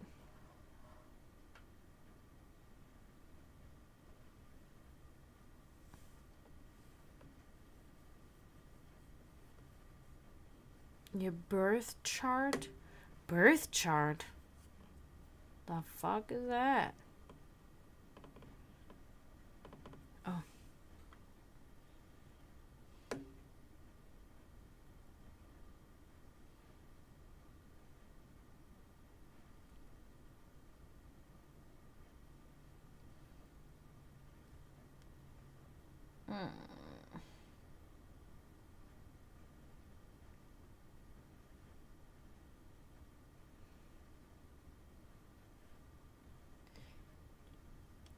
Yeah, that does happen too. That toxicity, it kills me.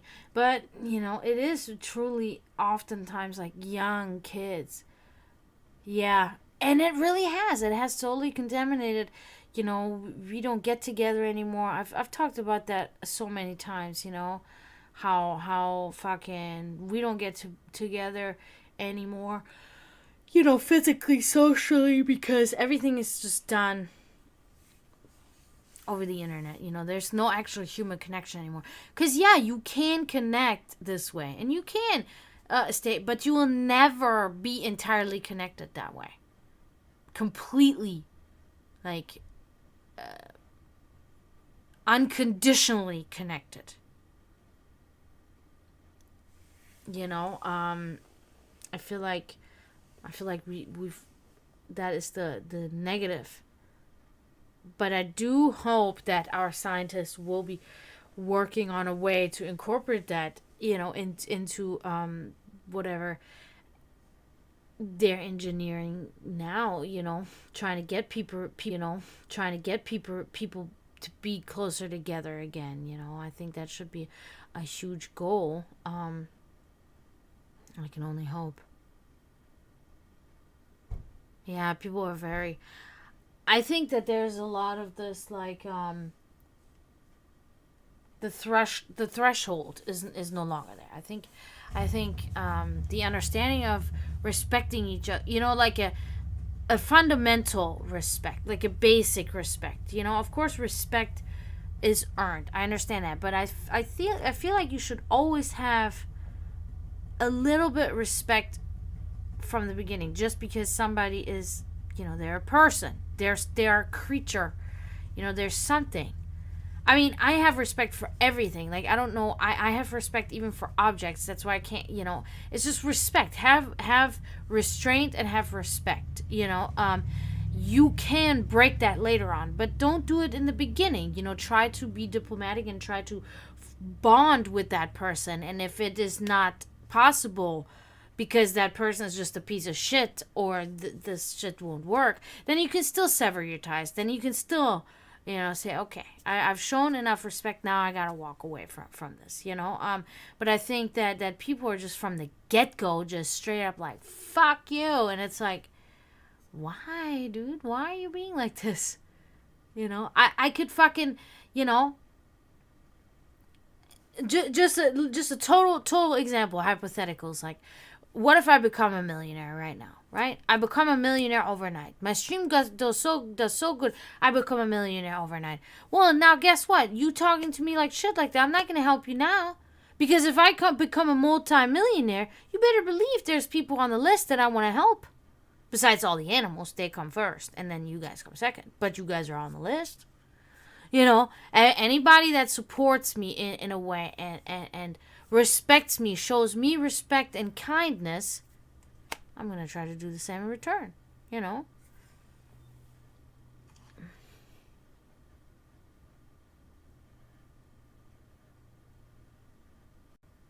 Yeah, and I know this is a lot where, oh, my sinuses, man. They've been killing me all day. Probably rain coming. Where it's very, very obvious too is in the gaming community. Listen, I was a fucking big time Guild Wars 2 gamer, but I like a lot of action. I like the storyline. I love it now. I still haven't had the money to buy the fucking expansion, but when I do, I will. Hey, Meryl. So I love that. It's relaxing. It's beautiful. I love playing the PvE aspect of Guild Wars 2, but I love PvP. I love PvP. Okay? And I'm telling you right now, I would play every day for hours, man. Hours. I was never the type of person that would put my responsibilities or priorities on hold. I would still take care of that. But as soon as I'm done, I'm playing that Guild Wars, right? And I have not played. The last time, again, was so toxic, so like unnecessary what happened there. Then not just the conversation in chat or whatever, but also how they were playing in the game. People not taking that shit seriously because they're like 18. They're just running in the wall just to be in the game or whatever. They're not even playing. They don't care. They're like, let's just give up right now. You know what I mean? And it's like, all right, like, I cannot control what these people do. The PvP aspect of Guild Wars 2 is very broken because any fucking idiot can just go in there and ruin the entire match if they choose to do so. One person out of 5 people can ruin the whole match right away, or out of 2 people depending on the season that's on. And it's like okay, I would get so pissed off, so angry. I would get in arguments with like my significant other and stuff like that because he is huge in that too, you know. And it's like I can't do this anymore. It had me so pissed off. It had me so upset and so disappointed. I just want to have a good game. Whenever anything I do in my life, I try to do to the best of my ability. You know, there can be maybe a day where I will slack off and say, you know, today I'm just so tired or whatever, you know, I don't feel good or whatever. And then it happens. But normally, like, you know, 99 times out of 100 times, I will be trying my best. So finally I said, you know, I have to just quit playing. Like, they're never going to change. They're never going to, you know, change anything about the PvP aspect because the PvP aspect of the game doesn't make the makers money. The rest of the game, they invest their time there because they can make money off of that part of the game. So they continue the stories, they continue changing, you know, advancing the gear that you can get, advancing the abilities, character creation, all that stuff, you know, mounts, whatever it is. They keep advancing that. They keep working on that, progressing with that. But they put everything else on the back burner because nothing else will make them actual money. So they neglect that completely. And they will even say that when they put out the new, what we've worked on. And PvP will not be something that we will be working on. So I said to myself, okay, I can't do it. It makes me in my life literally miserable to play that. So I have to move on, you know. And it sucks. It really does suck, but you know, I have not played it in like, I don't know, like maybe 9 months or 10 months or probably longer than that, probably a year or so. So, yeah. Let me read that, Meryl.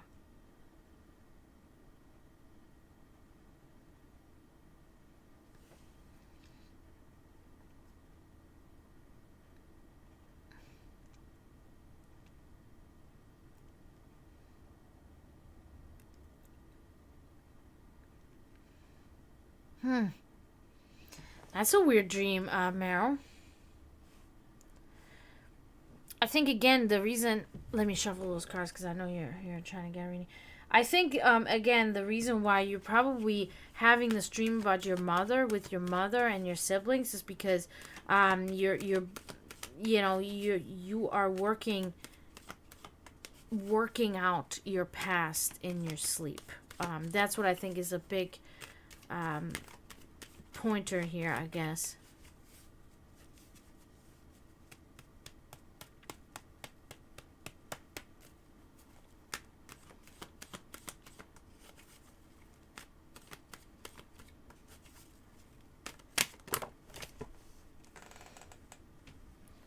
I don't know if we're going to be finding out much about that hairstyle, but let us just try anyway.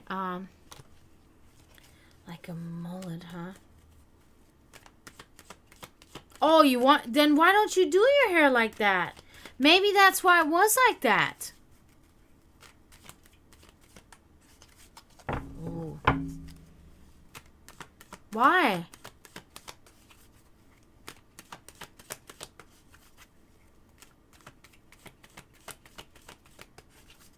Well, yeah. Till it grows out, right? Yeah, I have to just wait. Let it grow out.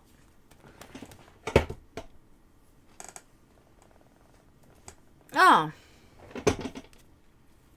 Yeah, I guess then you just have to wait until you have... Yeah. Yeah, I understand that. I always gotta wait for pleasurable things in my life, too, because of fucking money. It's so annoying. Money, money.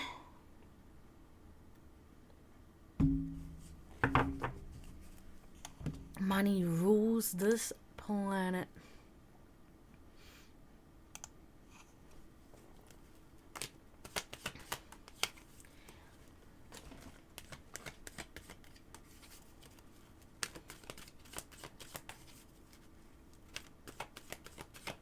You know, it reminds me of like an anime character. Which anime character had that? I think I know two anime characters that had precisely that hair color. All right, Eno, have a good night. Thank you for coming. Good talk. You too.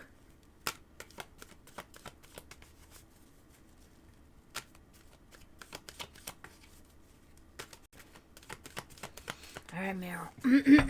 Let us see if I can find something out. But I cannot guarantee you. But you know that. You get readings from me all the time, so you're very aware that I cannot always be in detail, precisely. You know, precise. It is a big focus and concentration thing of energy to be able to have a complete, perfect picture. And it happens often. We see this often, but you know, more often it will not happen unless you know, other things are set in gear, or you yourself are completely secure in your energetic and fate time signature, I guess, or signature. All right, so let's start and see. Oh wow. Whew. It's the Queen of Swords inverted here. This is yeah. I think this is about your mother here. I do think this is about her cruelty and deceitfulness and her bad temper. I think this is a specific sign, and it symbolizes why your mother was in your dream, you know, because you're still to this day trying to work this out in your head, what went on there back then, you know, with your mother and you. Yeah. So that's a sign, and I think the siblings being there is just as much as the same type of thing, you know. All right. Let's move forward.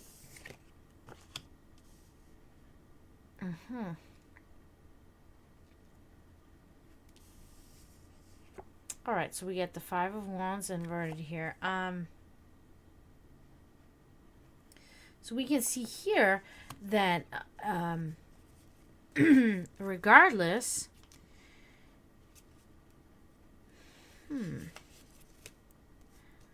it is talking about negotiation, okay? It's talking about working out solutions and using differences to an advantage. Oh, ad, okay. We're going to have to wait because Meryl has an ad right now. Probably going to be over quick.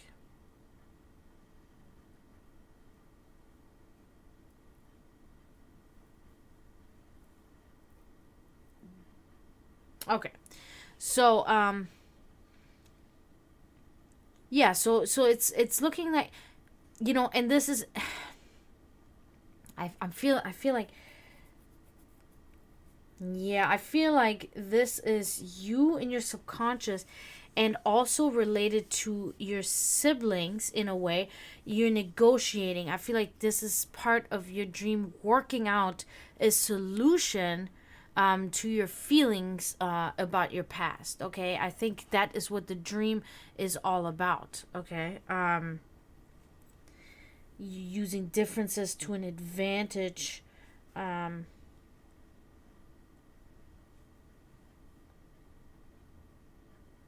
Yeah, working out a solution. Yeah, working out a solution on how to process. That's a really good word, process. Past experiences in your life. Okay, let's move on. So this is so far so good. This is so far all about your dream. So that's good. You know, we are covering that place that you were trying to find. You know. Yes, this is great. Nothing about your hair color, but this is a perfect card to have there. Judgment. So these things that you are processing, there will be judgment passed on to the people that, did these things to you. Okay, they will be held accountable for their actions, which will make you free, in a sense, because finally judgment will be passed upon them. I'm saying mainly your parents and whoever has wronged you. So there will be definitely judgment. Yeah, your mother. I feel like we get your mother a lot, more so than your father, but we get your mother a lot, and I think that is like a eureka moment right here. About there will be a finalization, if you will, of this. There will be an end. You won't any longer be so involved in your dreams and in anything in your life. There will be judgment passed upon your mother in some way, Yeah. I can, that's one of those things I don't know, but it could be because because it is, generally speaking, more of a problem, not more of a problem, but more of a, unorthodox, I would say, or how would I best put this? We come from our mother. We are generally closer to our mother. Even, genetically, even. Genetically, we're always half and half. But, I mean, like, there is usually, I would think, more of a connection to the mother. It's more of a physical, like, mixed with an emotional connection to the mother. I feel like when I think about my parents, I loved my father to death. When my father passed away, I felt worse. I wouldn't say worse. It was different because it was like I felt worse for like a few weeks. With my mother, I felt like gravely depressed for years, right?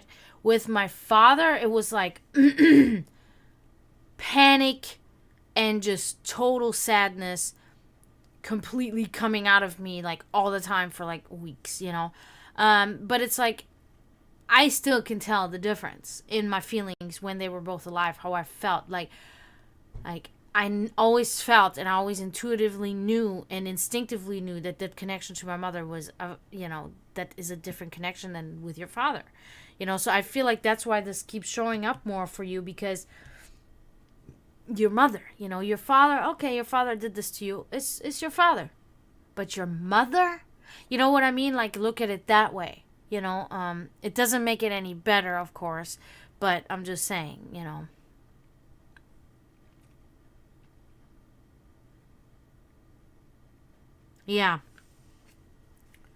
Yeah, so I think what's happening is that you are processing this, and that's something that you're going to be processing that probably for the rest of your life, but it's going to just keep getting easier. It's going to get easier, and at some point it's going to be like second nature for you to be able to do that. So, but yeah, that concludes you, Meryl.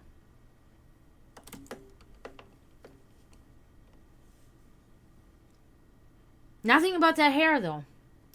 I was really hoping, because there's like maybe one or two cards that could have been like, all right, you could have chalked that up to the hair, but these cards didn't come. If they would have come, then it would have been very clear, because like I said, there's only one or two cards. Yeah, man. Damn. Horrible. It's horrible.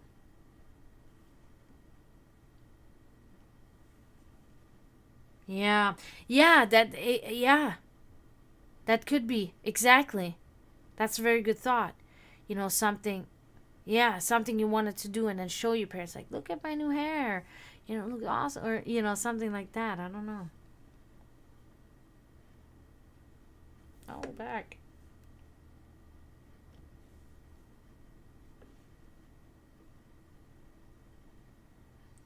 It's funny. Whenever I put marrow in there, it always changes to metro. It's so weird. But I guess metro is a more used word in the thing. Oh my, no. Oh my God. What is happening here?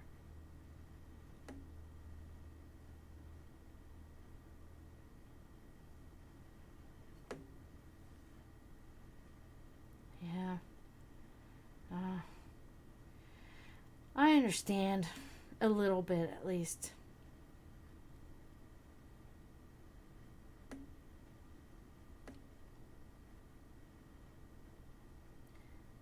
Because my father neglected me very much for a few years of my life. You know, and that hurt like hell, but I know, you know, I know my father loved me, but it's like that's just how he was, and my mother always prepared me throughout my life about that too. My mother would always say, "Your father is selfish. Your father is very selfish." Always that word selfish was always in. I was always like, "No, mom, that's not selfish," like, and it was never. My mother never talked badly about my dad. She always told me, "You gotta love your dad. It's your dad. Call your dad." She always wanted us to have a relationship with our father. It was never like that. She loved her dad forever. Until she always loved her dad. It was never like that, but she did know his flaws. And for me, of course, because my dad was my hero, I was like, no, that's not that selfish. And I was like, you don't know your father very well. But then, as you get older, then I really do realize, at the end there, I'm like, yeah, he was selfish, and it hurts, and I think that for my father, because he came from such a tough upbringing, in Leskovac, Serbia, you know, poor upbringing, there's a lot of, maybe even being on the streets here and there, whatever, so it's like, well, I know for a fact that it was like that, but, it's like, it can toughen somebody up to the point where they, I think they might not be really able to feel these emotions, or guilt or anything, or empathy for their children even, and I think that could have been a big problem, that my father would never realize that how sad my brother and I were by the treatment, about him not really caring so much, but yeah, who knows? I don't know. We will never know now, we will never know. There will always be my questions, but maybe I'll know when I die. Maybe then I can find out,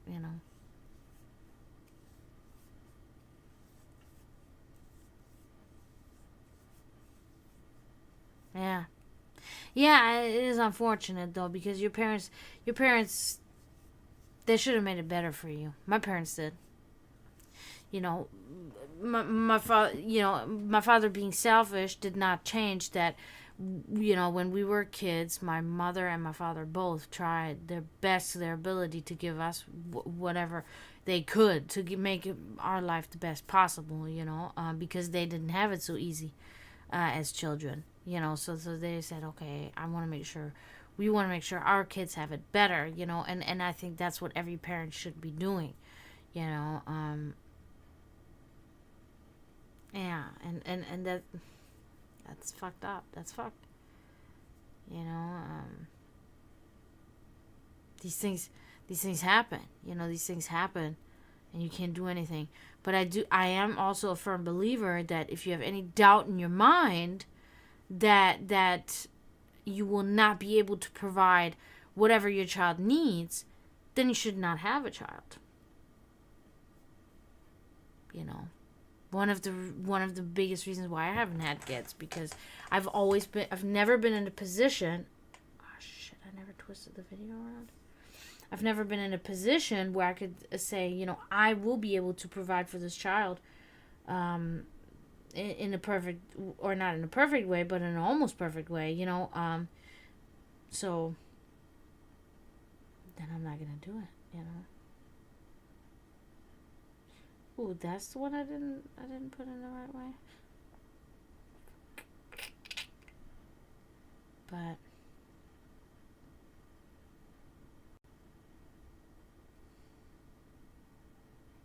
looks like they're all in the right way. So what the hell is that all about? Fucking weird.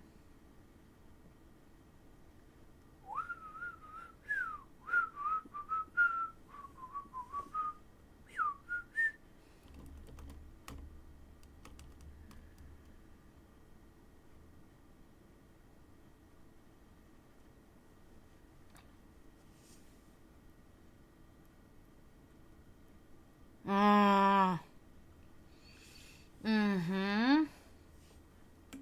That's... Mm-hmm. We talked about that earlier, man. Looking for that is not good. Who's here? Hi, Littles. Come over here, Littles. Yes, please. Hi, baby Littles. Hi. How you doing, pretty girl? You made me angry earlier, scratching on my stuff already again. Don't do that. You know that, Littles. I love you. You're my soft face girl. But please don't do that, okay? I love you, my Littles. But you're messing my stuff up. You're so weird.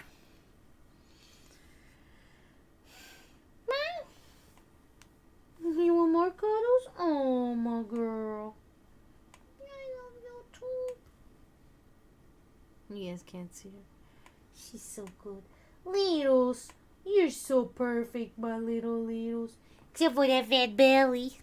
It's a cute belly. Oh, hi, Kenjin. Yep. I agree with that, Meryl. Come here, Littles. Oh, my cuddle girl. So cute. Mousy, mousy. You're my little mousy. I love a mousy. I do.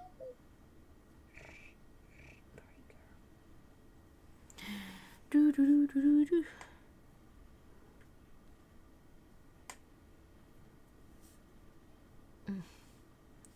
You want to come up? Come up. Come up, Littles.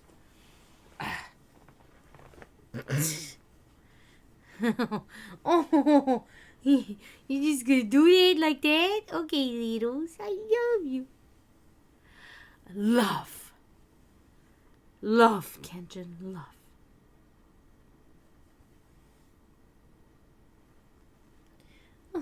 Good girl. You're such a good girl. Look at her. Look at her putting her head in there like that. Oh, dream. Yeah, it all came. Yeah, it all stemmed from a dream. Yeah. Hi, baby. Online. Littles. Don't forget, not everything is a sign. I love you, Littles. You're so funny. You're a funny girl.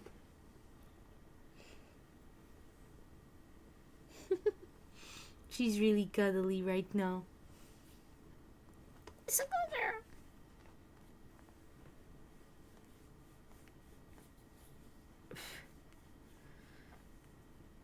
girl. Maybe you've liked one of those before, yeah. And then now it's bringing a lot of that. Oh my God, you're losing so much hair, cat. Holy shit. Littles. It's all in my nose. It tickles. Littles, please. What are you doing? Why are you losing so much hair? Because it's summertime. It's always in the summertime.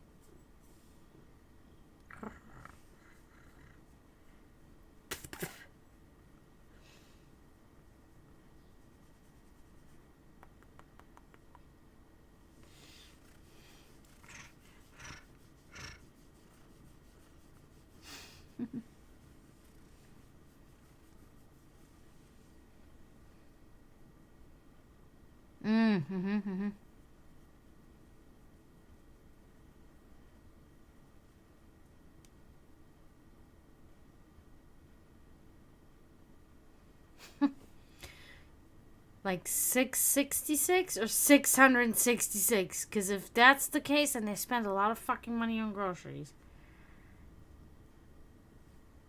Exactly.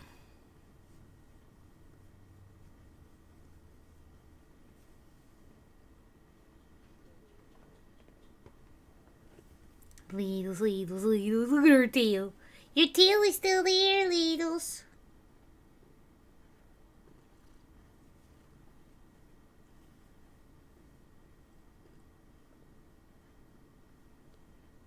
Two people with glowing eyes.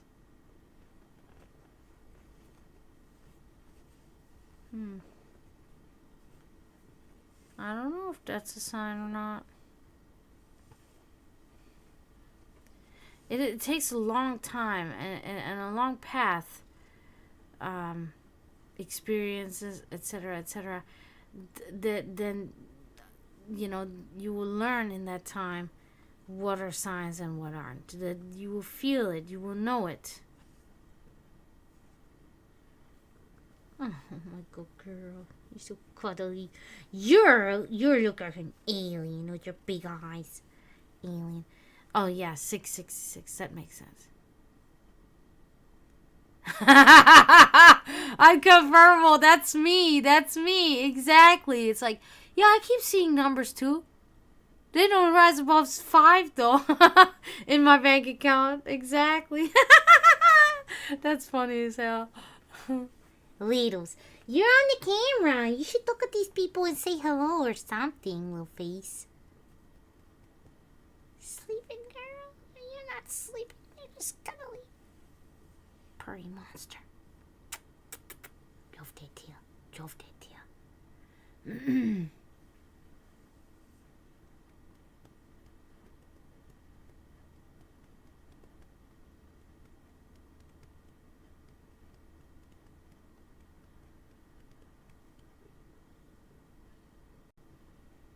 What are you doing? What's he doing?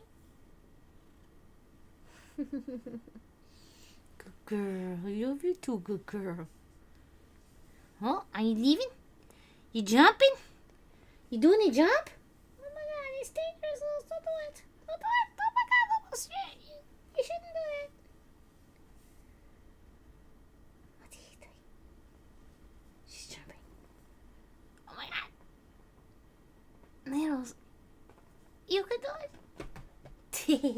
Good job, Littles. Good girl.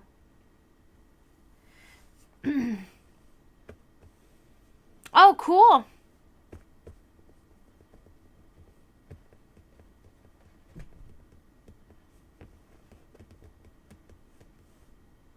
You coming back, Littles? Come up.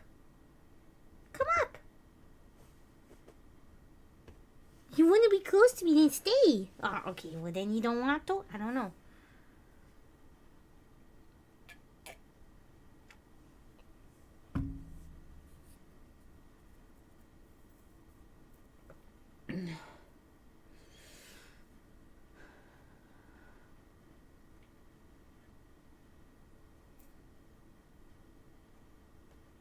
Yeah. Yeah, that's the interesting thing to think about.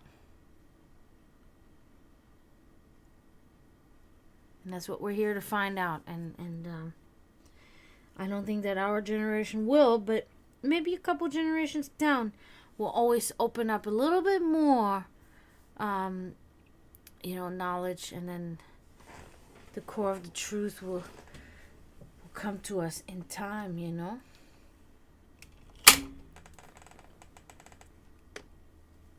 Probably just in time. That's what I'm thinking. Because that's how things work out. Just in time. Just like in the movies oftentimes. It really does. I thought about that today. I thought to myself, I was like, every time, well, I mean, not every time, but in recent years, it's been that it's like, okay. Well, I mean, it's hard to say because I've always have been able to get back on my feet, not without help, that is to say, but I guess it always came in time, right? Because I'm here now. So, right a little late, but still on time. You know?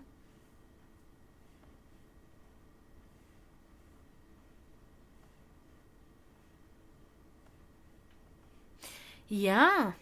Mm-hmm. Yeah, that's true, Kenjin. That's good. Exactly. Like, it doesn't always have to be like some miraculous thing, but it's all, what, better. I always say, it's not all a sign, but it can very well be part of your progress and your spiritual development.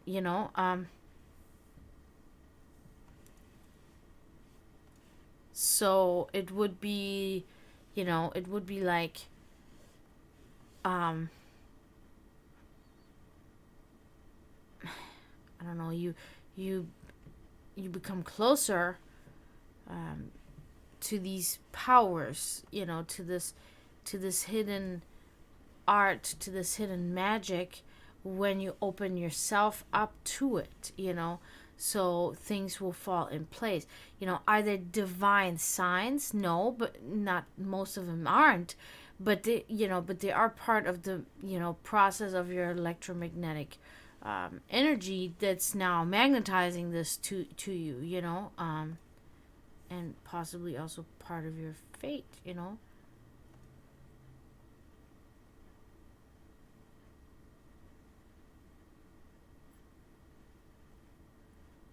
I thought I just gave. Did I not just give you a reading? You want another one?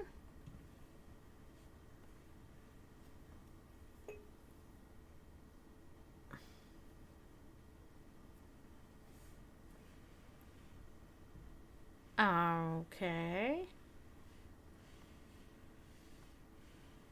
You know what to do. Or you can just tell me what it is, and maybe I can. I think that's a better idea. And then I can maybe figure out how to give you advice or help you with something. Ew, the collective? Ew, no. I don't refer to it as that, but yeah, okay.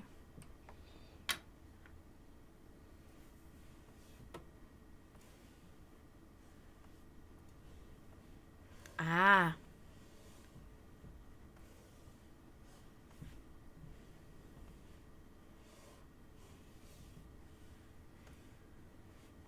the new Crow movie or the old?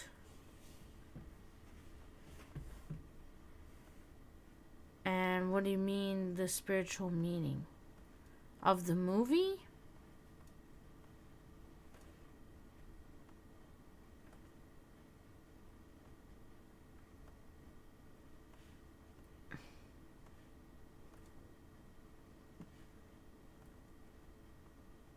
Oh yeah, okay, the old is good. The old is good.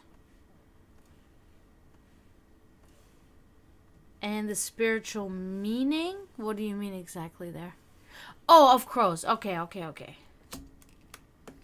Yeah, they act as thought and memory. They're messengers. But they're also observers.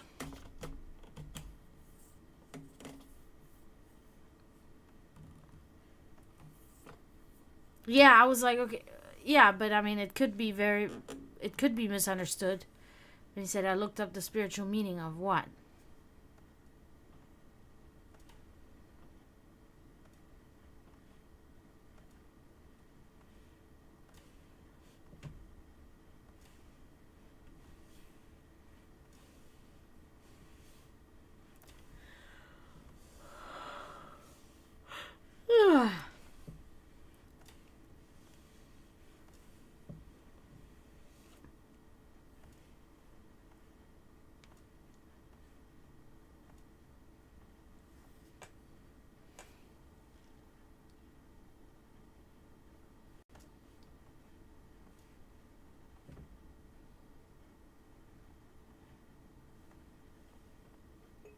Right.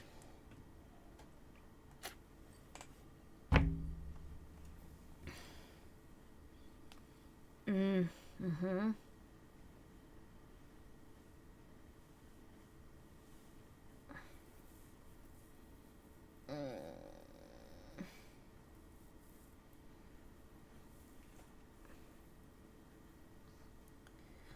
Yeah,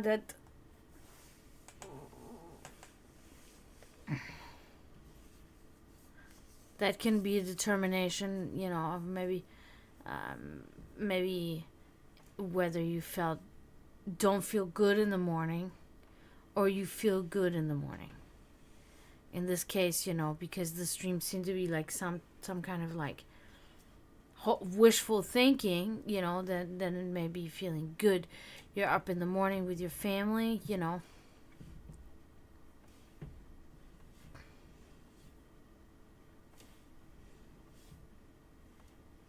Yep. So that's probably then what that is. That's why it was in the morning time.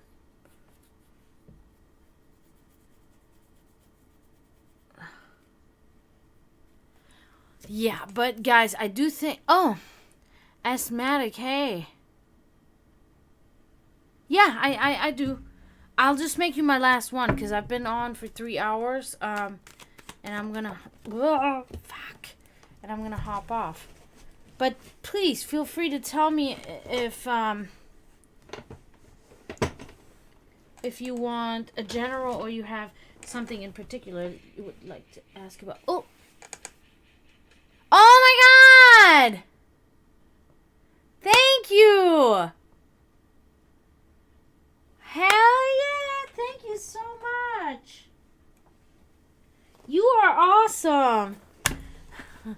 Well, now it's 10 card reading time if that's what you want. Now you got 10 two 10 card readings. Damn, thank you so much. Wow. I appreciate you. And Meryl, but in the past, I wasn't. Yeah, so again, it's like a wishful thinking, right? Because now, if this were. Oh my God. What is going on here? Holy shit!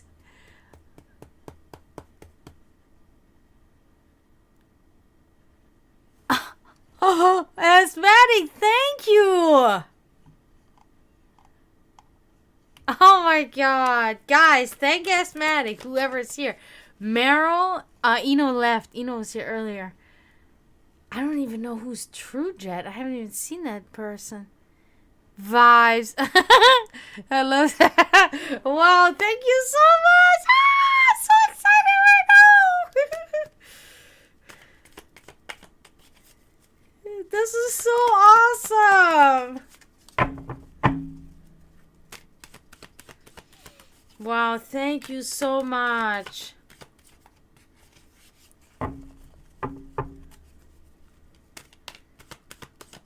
Okay, so now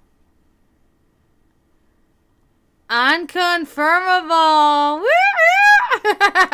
You guys. You guys are awesome. I swear. I appreciate you immensely.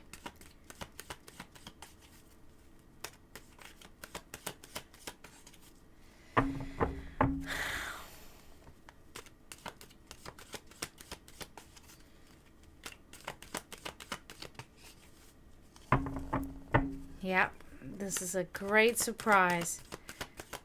Great end to the night. Unbelievable. Yes. Okay, so now that we have all this going on here now. So, yeah, I love you. Can use my... I had so much fun making those emotes. That was awesome. So, do you want a 10 card reading, asthmatic, or do you want to wait? It's up to you. Whatever you want. If you want to do the 10 card now, we'll do it now. And same for you, Meryl. You got a 10 card reading now too.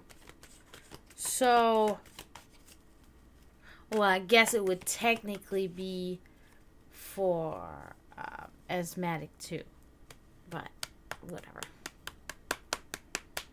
Because normally I say the person that you know, the person that subscribes and gifts is the person that will get the reading, right? So, but I can do you a 3 card Meryl, because you redeemed a 3 card, and I can do a 3 card.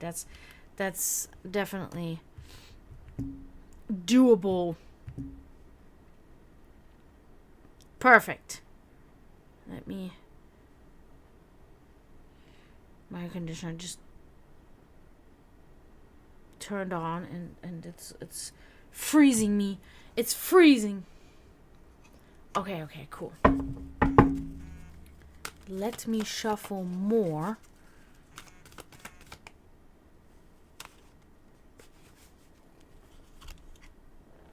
Dope, yes.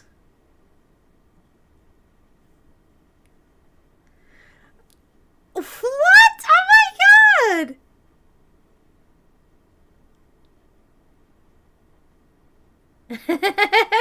Oh my god, thank you. I'm thinking it's... Yep, I see it. That's you. Oh my god. You are... You have no idea, like, oh, and I can't even actually officially talk about it either, but it's like, this helps me towards something that I'm gonna have to save up so much for. It's going to take me a while, and this is helping so much. Oh my god, thank you. Because, you know, everything really, like, helps. People don't think, but it does. It really does. Thank you so much. Okay. Oh my god. Thank you again, Asthmatic. You're the shit. You're really the shit. What is this? Answer to your question? No, you know what, Mr. Ice? I do want to say, before I start this here now, you're the first person that has ever redeemed this and used it in the correct way. In the way it was intended. Other people think that it means ask me like a psychic question, you know, where I have to use my psychic powers or whatever. But that's not it. This answer to your question is literally like, ask me anything. I should probably put no, because then they still will think, like, I don't know, I don't care, you know, I will do it, but this is the right way to use this, to redeem this. Answer to your question, do you like Kool-Aid?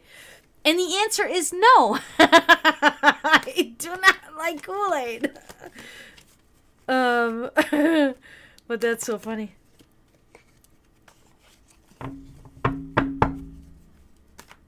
Okay. So let me shuffle this. Make sure. Oh, see, I know this. Oh, I love the 10 card reading. The 10 card readings they're really my favorite, because we can get in there. You know what I mean? We can get in there, dog. Get in there. So that's why I enjoy doing that.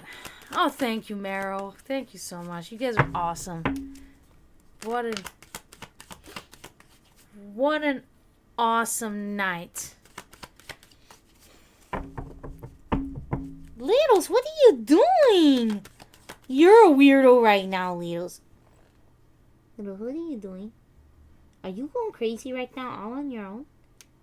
You going crazy, Littles. Don't do that. Here, play with that. Play with that down there.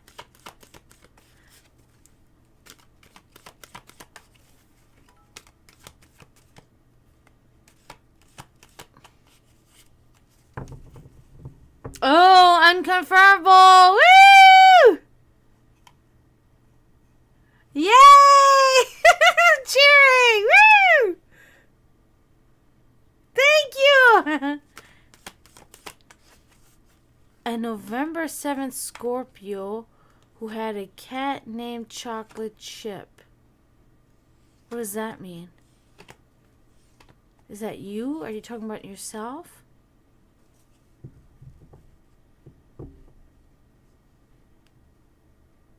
What are you doing, Littles?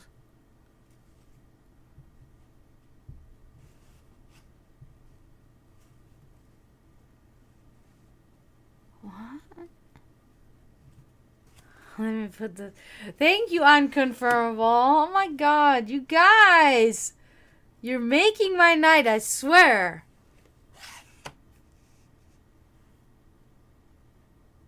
Oh, you? Oh, to give me an idea. Okay, okay, sorry. Okay, I got you now. Oh, I like that with the pentagram. That's cool. Okay, okay. So, November 7th. Okay. We had a cat named Chocolate Chip. Yeah. Gives me an intuition. Gives me a feeling. Whoa, let me not burn my computer screen again. I did that already with one of the candles. There's a bump down here now. Fucking Jesus. Okay. I fucked. Bye. Where did you go, Littles? Don't scratch on my stuff. She is notorious. Fünf, sechs, sieben, acht, neun. Yeah, I gotta move this over here. Neun. 10. Okay. Fucking cat hair. Too much. Okay. Now, we're gonna take a look. Camera's good. Yeah, it's pretty good. All right. So we're gonna take a look at what is going on presently, currently in your life, and what is affecting you. Okay. Oh. Okay. What is going on here? Okay. Jeez. Okay, so this is the Knight of Swords inverted. Okay. I think buddy, that's not too, what does that remind me of? It reminds me of something. So I think this is talking about you, asthmatic. Hey, don't scratch on my canvases. Because it is about somebody that's a little bit on the kind of like going out strong and crazy into the wild. Like, I don't know. It's about kind of impulsive and a troublemaker. Okay. You can be like that, and it can be sometimes have a negative effect, of course, but oftentimes it is okay. It gets you to where you need to go. It gets you what you want being like that. Okay, too. So it has its good and its bad. So it's giving me just a little bit of an idea of how your personality is.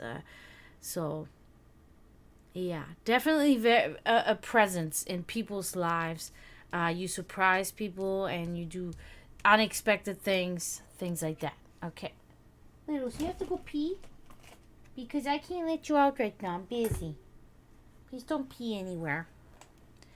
Let's look at your past and how's your past influencing you in the present, okay? Or what happened in the past.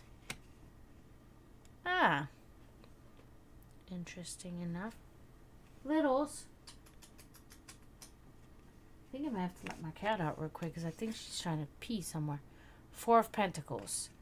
Give me 1 second. I'm going to try to let her out. I'm going to have to try to find her real quick, but I think she's under the bed. Hold on 1 second. I'm going to try to let her out. Littles. Ow. Come here, little girl. Come on. I know you're going to come out when you hear the door. Come on. Littles. Yep. Come on. Come on. Come.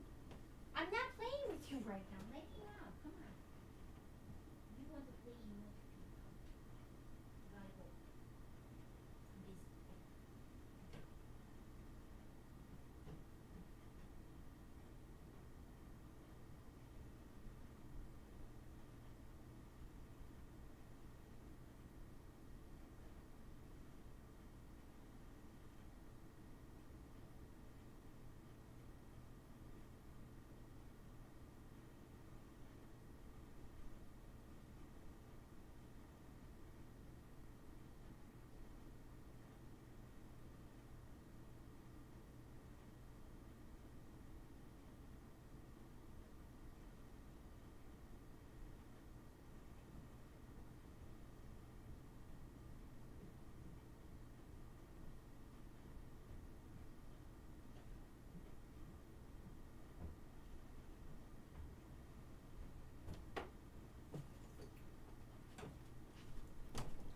Sorry about that.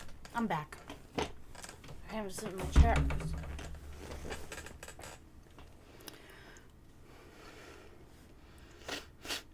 Yeah, double-edged sword. Oh, that's David Bowie, huh?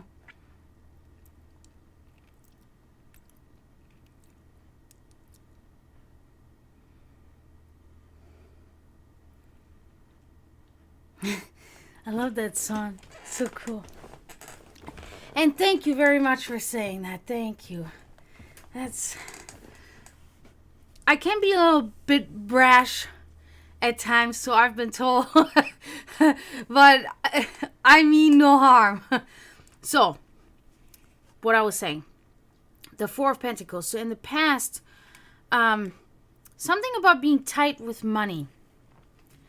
To the point where it becomes a little bit problematic, okay?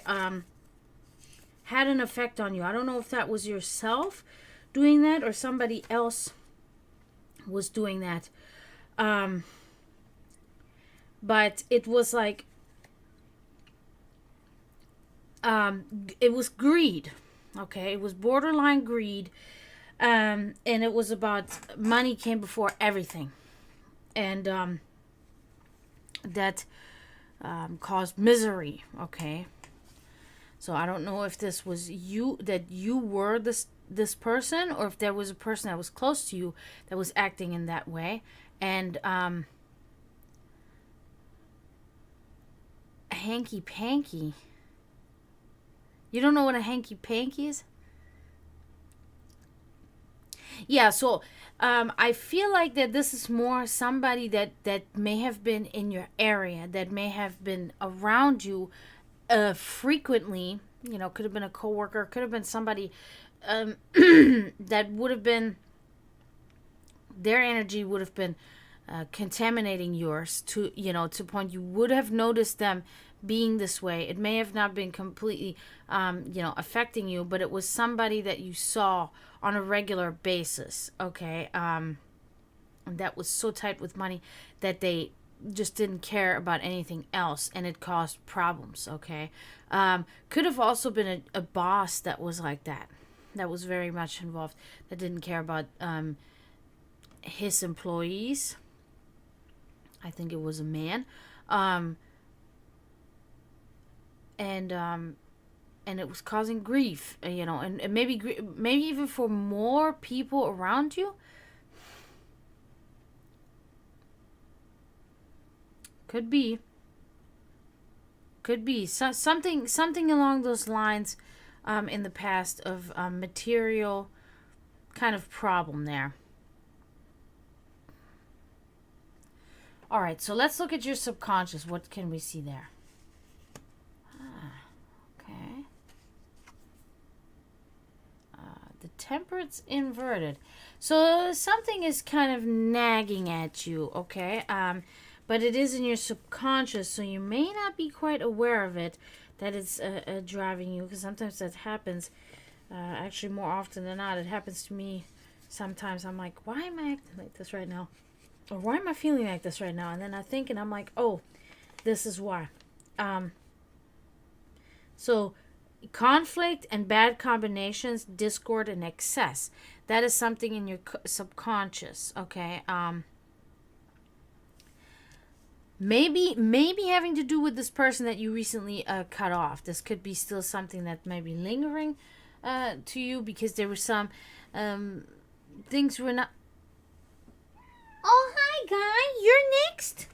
Come up. Can you do it? Come up. Handsome man. Now you want to be next? You can't go there. No. You can sit here. You can say hi to everybody in the camera. Handsome cuddle man. Purry monster man. You cannot jump there. You could sit here. But you cannot jump on the keyboard, please. It will break everything. Don't do that. Yeah. So this could still be about this person. Or it could be something else. But there's discord, and you're not. It's kind of like you're feeling uncomfortable. There's an uncomfortable feeling. You're not completely balanced with yourself. because something is causing you to have a little bit of, it's more like a nuisance. It's not really that it's very stressful and anxiety, but it is something that is bothering you.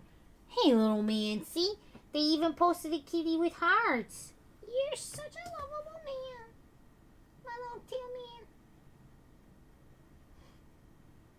He hasn't been inside all day. Okay, moving on. Now, we're going to look at your secret desires and wishes. Maybe we can find out more about this, a little bit more concrete. We'll see. Maybe not, but we'll see. So what are your secret desires and wishes? All right, 5 of Pentacles here. Yeah. Okay, so it seems that what you're hoping for and what you set your goal to is to not just be financially stable, but to also be able and capable of always being a giver like that. You want to be able to maintain your financial independence to the point where you can be that person that gives forward. Okay, that is important to you. And that you keep yourself, that you keep your soul, because I think in the past there was a time where it felt like you had lost your soul. You were like a lost soul kind of roaming, and I think you don't want this to be happening to you again.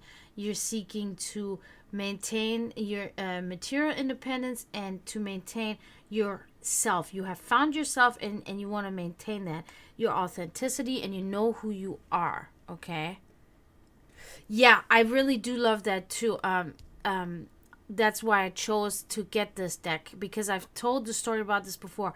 My brother had this deck before me a few years back, and ever since he's had it and I've seen it, it was like in my head that I really love this deck. So when I started doing this, because I've told you guys, I've been, practicing,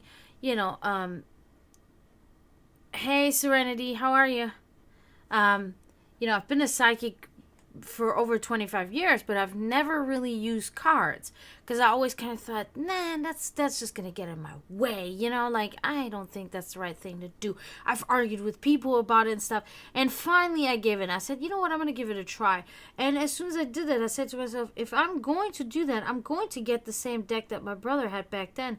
The reason why he doesn't have it anymore is because our dog at that time, she tore it up. She was a puppy, she got a hold of it, and she tore it up. Yeah, that when the darkest hours come, more often than not, are we alone. She's not here anymore. He's looking like he wants to find her, but I just let her. Oh my God! Thank you, Asthmatic. Serenity, you got a sub gifted to you. Oh my God! Thank you.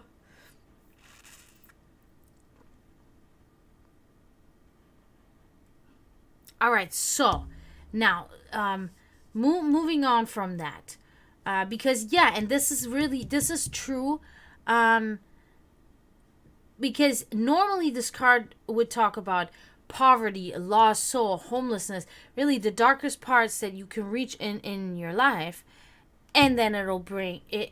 But that's exactly something that you keep in close to you, maybe not in your head, but you hold this close to your heart to not have this happen to you again. You wish and you always work for it to never be this way again, to never find yourself in this really bad predicament again, so that's good. So now let's look at hidden forces that are influencing you. That's a good hidden force to have. That's a good hidden force. So we get 7 of Cups here inverted. So, hidden force that granted hidden, you may not be completely aware that this is happening, but you are very much a realist. You set yourself realistic goals. You stand with both feet in reality. You're not somebody that dwells in illusions or delusions. You set yourself the realistic goals and you work toward them. That is a strong force that is behind you, that is pushing you forward. That you do not live in a dream world or in some kind of fucking fantasy land. You're very realistic, and you always look at hard facts, and you believe what you see. Okay, I always like that, because my philosophy is always, I don't believe anything I hear and only half of what I see. Because we know how life is, how things are in life, how people are. So it is good. It is something that serves you well, having this force of reality behind you in your life and utilizing it as such. Okay, so good. Events yet to come. Oh, yes. Very good. Knight of Cups. In your near future, we're looking at romantic, okay? Somebody will come into your life that will offer new ideas to a situation, and they will bring an offer of opportunity or open up ways for an offer of opportunity to arise for you. It could be as much as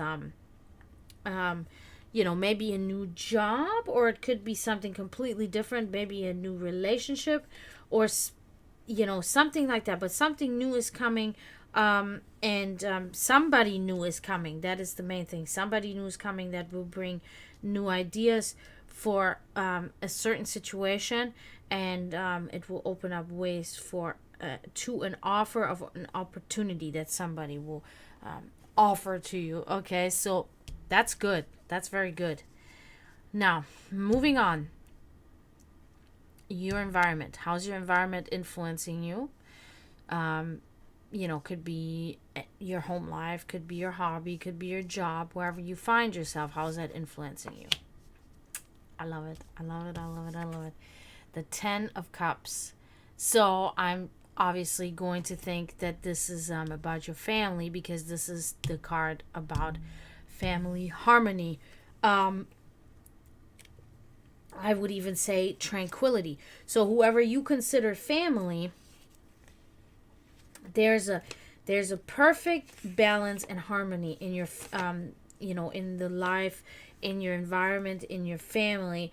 It could, I don't know. Yeah, family harmony. That's for asthmatic.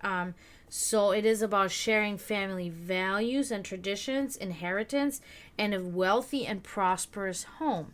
So whatever you call home, in this environment, you find yourself stable. You find yourself, you find yourself happy and content, because things are in order. There's not that much. There is sympathy between people. There's fun to be had, and there is calmness. There's not so much stress or anxiety or things like that. It is really just a calming environment, wherever you, which one of your, but I'm thinking it is at home with your family. So then, like I said, wherever you do find yourself harmonious,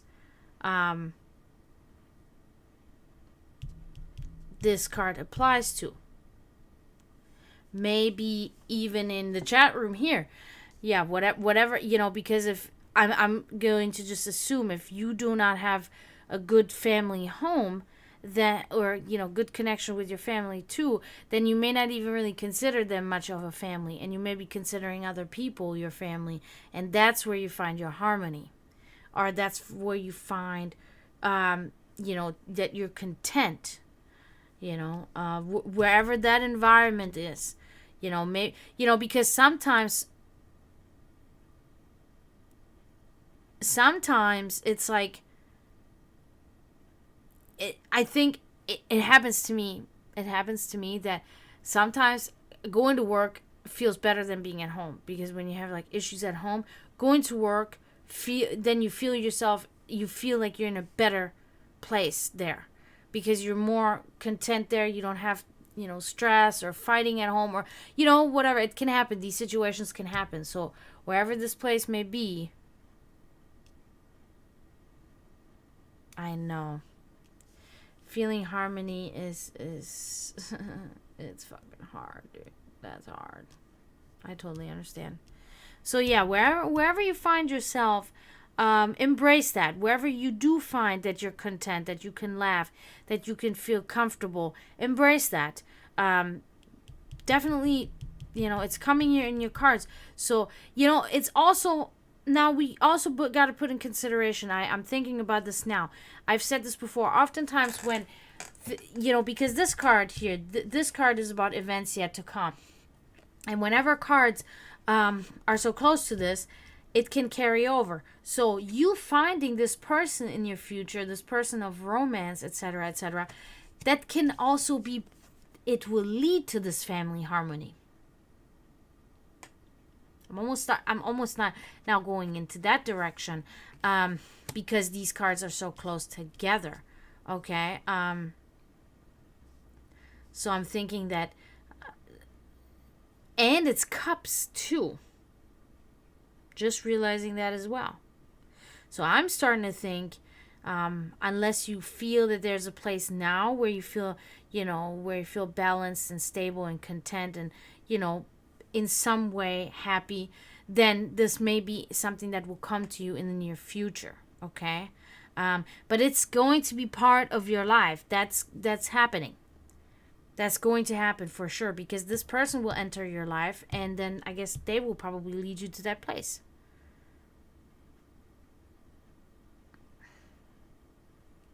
Now let's check.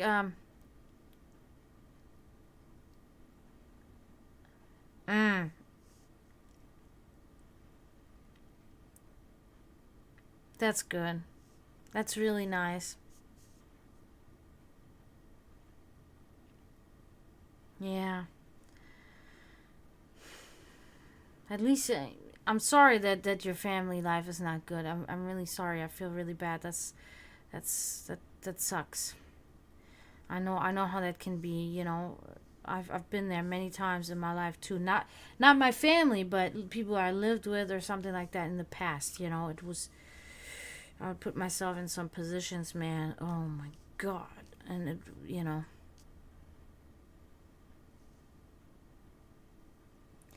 Have a good stream, Kenjin.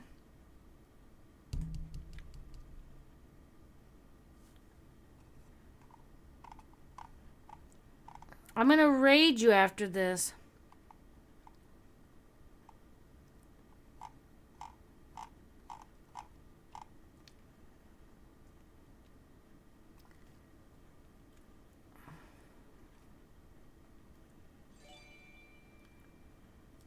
Oh my God!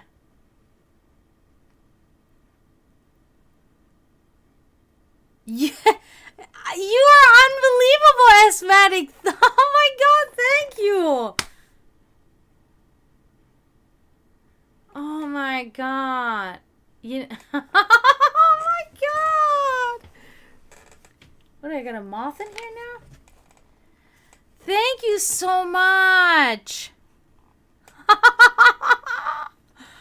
Oh man.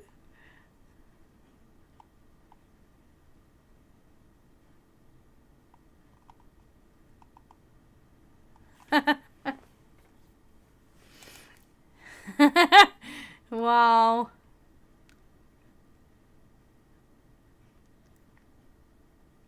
PogChamp for sure.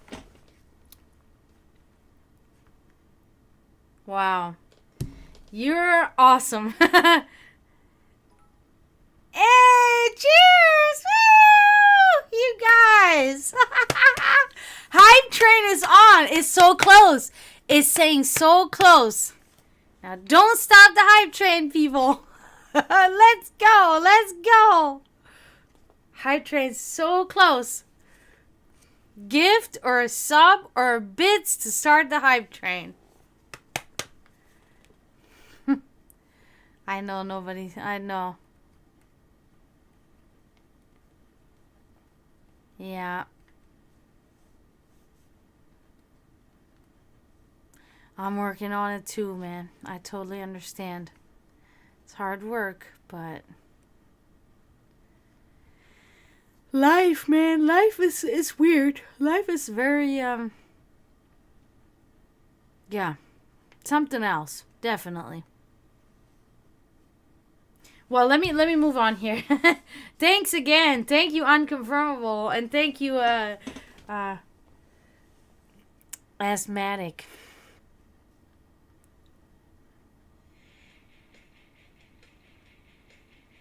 Oh, okay, John. Woo! Hype train. Hype train is going. Do it, do it, do it, do it. Hype train, level 2. Sub, gift, or use bits to get to the next level. Come on, people. Come on, come on, come on, come on, come on, come on, come on. Spend some bits. Yay! You guys are awesome. Wow. Thank you so much, everybody. Wow. This is so cool. Oh! What? Yay! Ah! Oh my god, I can't even right now. For real. What? This is so unbelievable, you guys. Asthmatic, wow. Oh my god. Oh my god, I can't. Oh my god, I don't even know how many times I can say thank you. Oh my god, I can say it 100,000 times.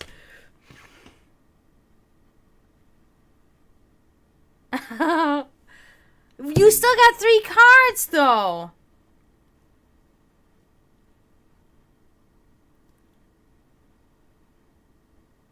I can make it quick.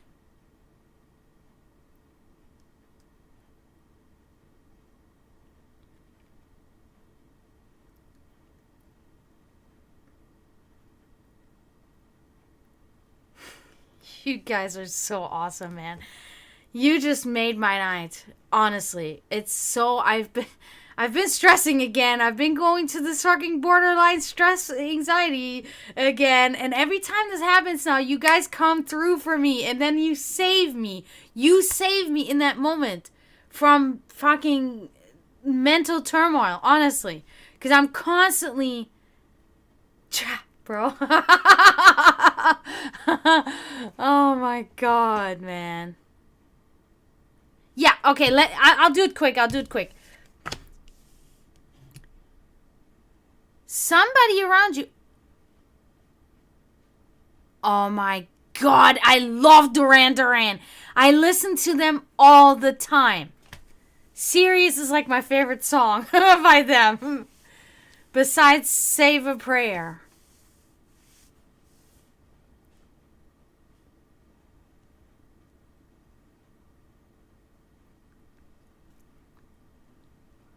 So, I think this is a trend here. I think this person entering your life will be super helpful to you and making you feel better in your life, okay? Because this now is talking about a better outlook on life and new hopes and dreams.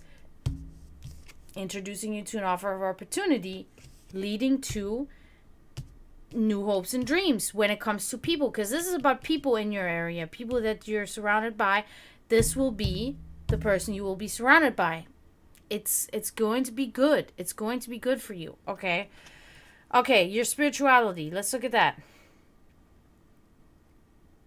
I love that song. It's such a good song.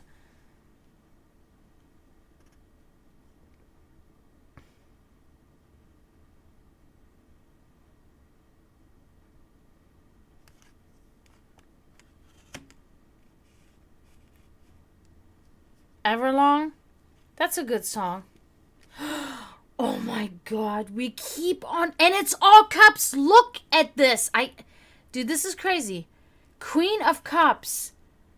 This is about your spirituality. I think this is still the same person. Will have such a perfect impact on your spirituality as well, which means they're going to be very devoted on helping you with that. Okay, they're going to be extremely devoted to you.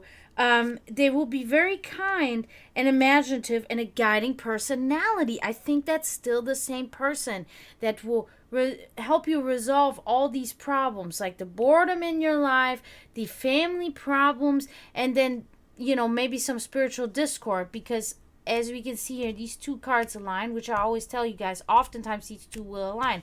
This is talking about your subconscious has discord and trouble, probably because of your family situation. This card is talking about how your spirituality is well. Okay, so I'm thinking this person will help you with that. Okay. Oh, my God! Asthmatic, I can't. Ah, missed the hype train.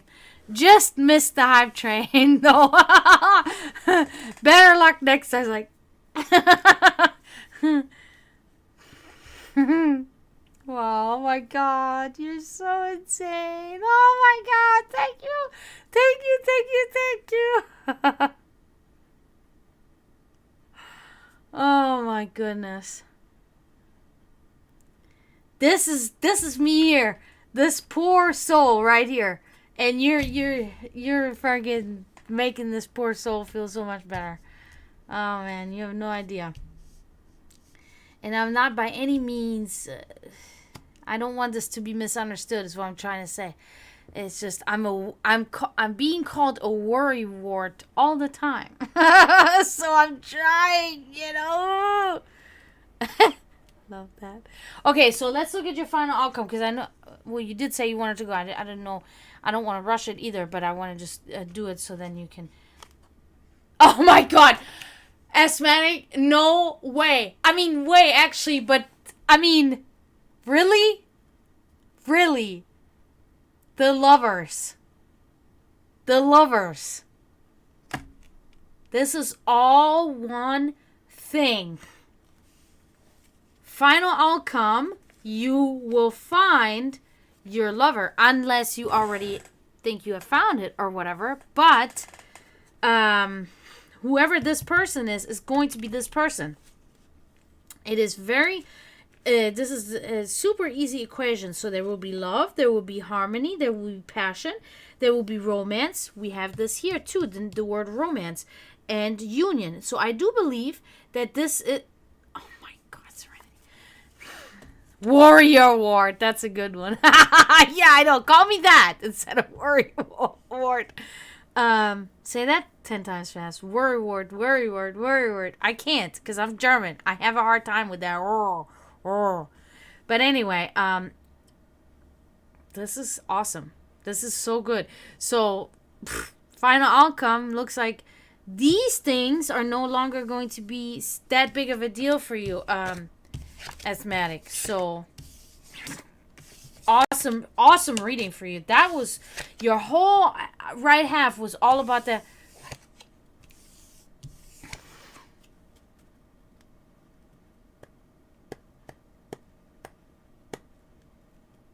you're a dirty bastard with a heart of gold. Oh, hi Sensei, how are you?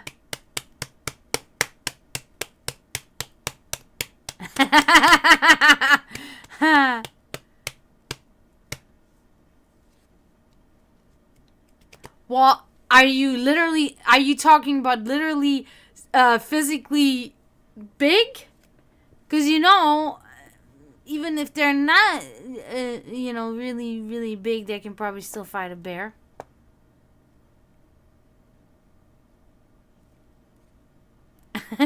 You're welcome, Asthmatic. Thank you so much. Oh my God.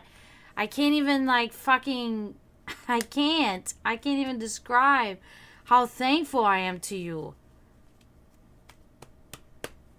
Everybody, of course, but and unconfirmable. Thank you so much. Kenjin, thank you so much. Everybody. What a good stream. I can, it is kind of sucky because I can still feel the tiredness that is lingering with me from the last few days. And that's why, I needed to go earlier. But of course, this hyped me up now. But now I'm like crashing again. I can feel my eyes already again doing the shit. But wow.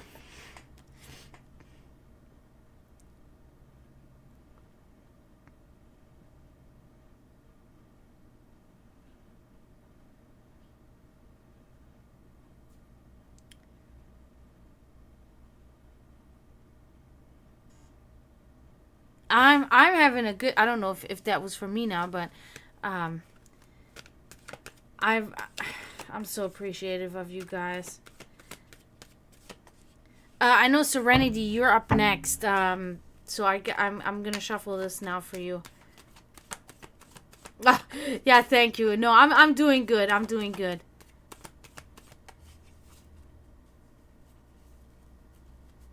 Level 4 hype train emote. Oh, cool. Choco choo. Oh, choo choo. Okay, I got the choo choo. Look at that. That's so cool.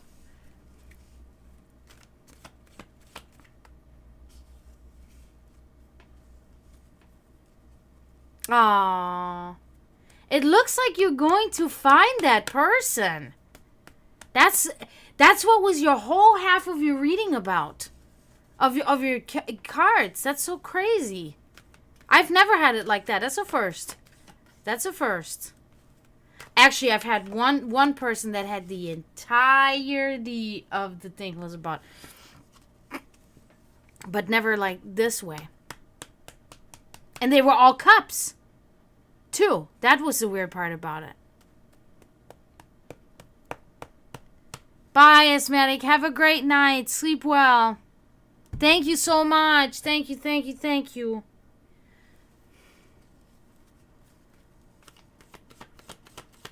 Alright, Serenity, if you're still here, I'm going to make you my last one, and then I'm going to head on out of here. Been streaming now for 4 hours. Well, I took like a 20-minute break in between, but... And, anything in particular, Serenity, or you just want a general reading?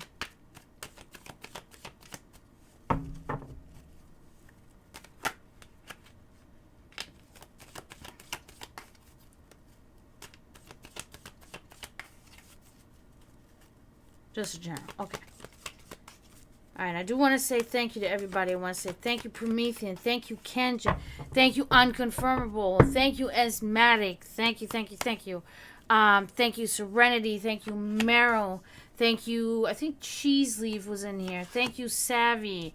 Thank you, Eno. We had good, hey, we had action in here today. Am I forgetting somebody? I hope not. Sensei. Thank you, Sensei, too. Alright, Serenity, let's go. Ah! Okay. Justice inverted. So here we see something about bias, okay? Unfair judge. Feeling like either you're being judged unfairly or or you're judging somebody unfairly, but it's about somebody's taking sides and abuse, okay? Somebody's taking advantage of their position, so it seems. I think it is, I don't think it's you. I think it's somebody that you know, I think somebody is judging you unfairly, okay? Yeah. Without actually knowing you, okay? Could be somebody close to you, or could be somebody that's not close to you. That's maybe why they're judging you, because they don't know you that well, you know? All right, moving on. Okay.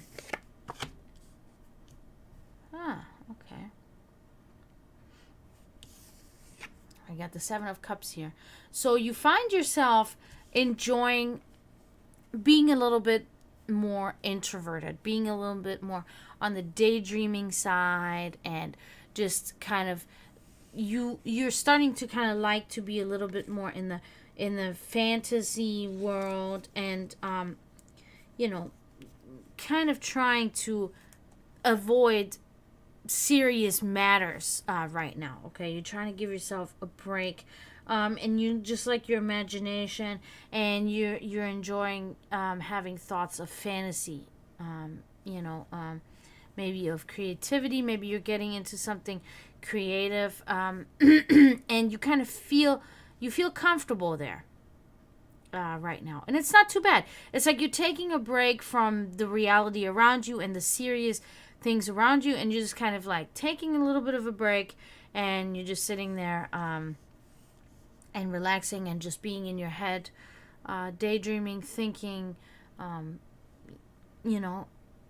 so it's not too bad. It is kind of calming and soothing to you a little bit. It's a little bit of a meditative feeling too. So that's good.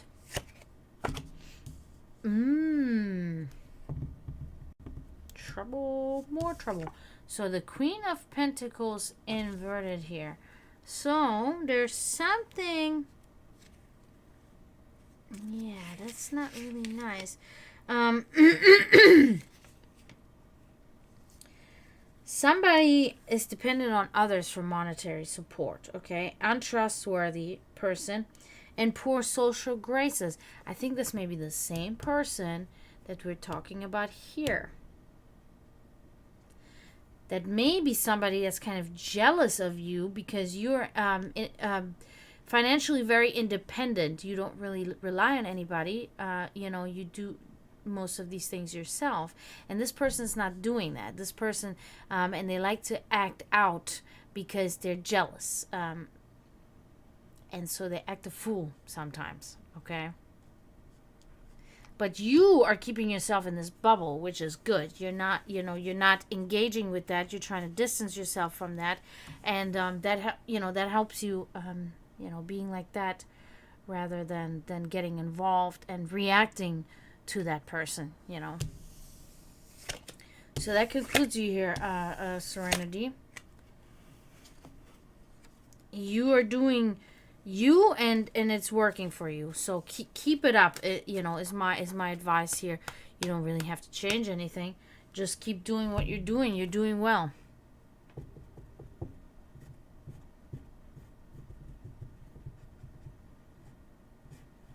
Exactly. It is. It's desperation. And in some cases, like, we can be forgiving. Sometimes I can be forgiving because I can know immediately what, that person is in real big trouble. And then I just feel bad. And I'm like, But sometimes they're really just pieces of shit. It's like a more that than the other, but. Yes, exactly. It's embarrassing. Yeah, exactly.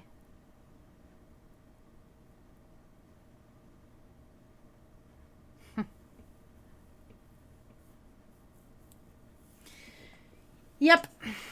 Well, all right, guys. I'm gonna go. Kenjin, are you streaming now or no? Oh, that means on God, doesn't it? On God. I never know what these short things mean. I don't know if Kenjin is streaming, but if he is, then we can rate him. Because I'm going to leave now, but I'm hoping that maybe you guys will stay and help me raid Kenjin. Yes, he's playing an awesome game. I forget the name of it now, but it's a samurai fighting game. Neo, I think it's called. And it's a very highly difficult game. So, if you guys, let me just see.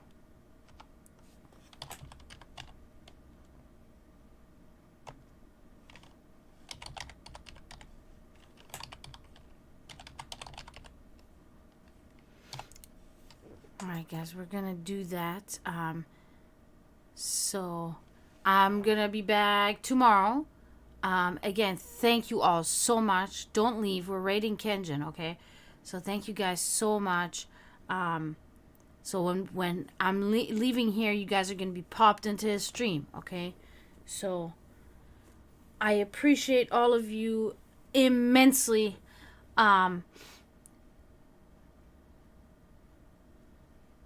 Thank you. You too, Unconfirmable. Always a pleasure. Always. We're going to go in there now. But I'll be back tomorrow. Don't forget to mourn those in spiritual turmoil. And let's start the raid here.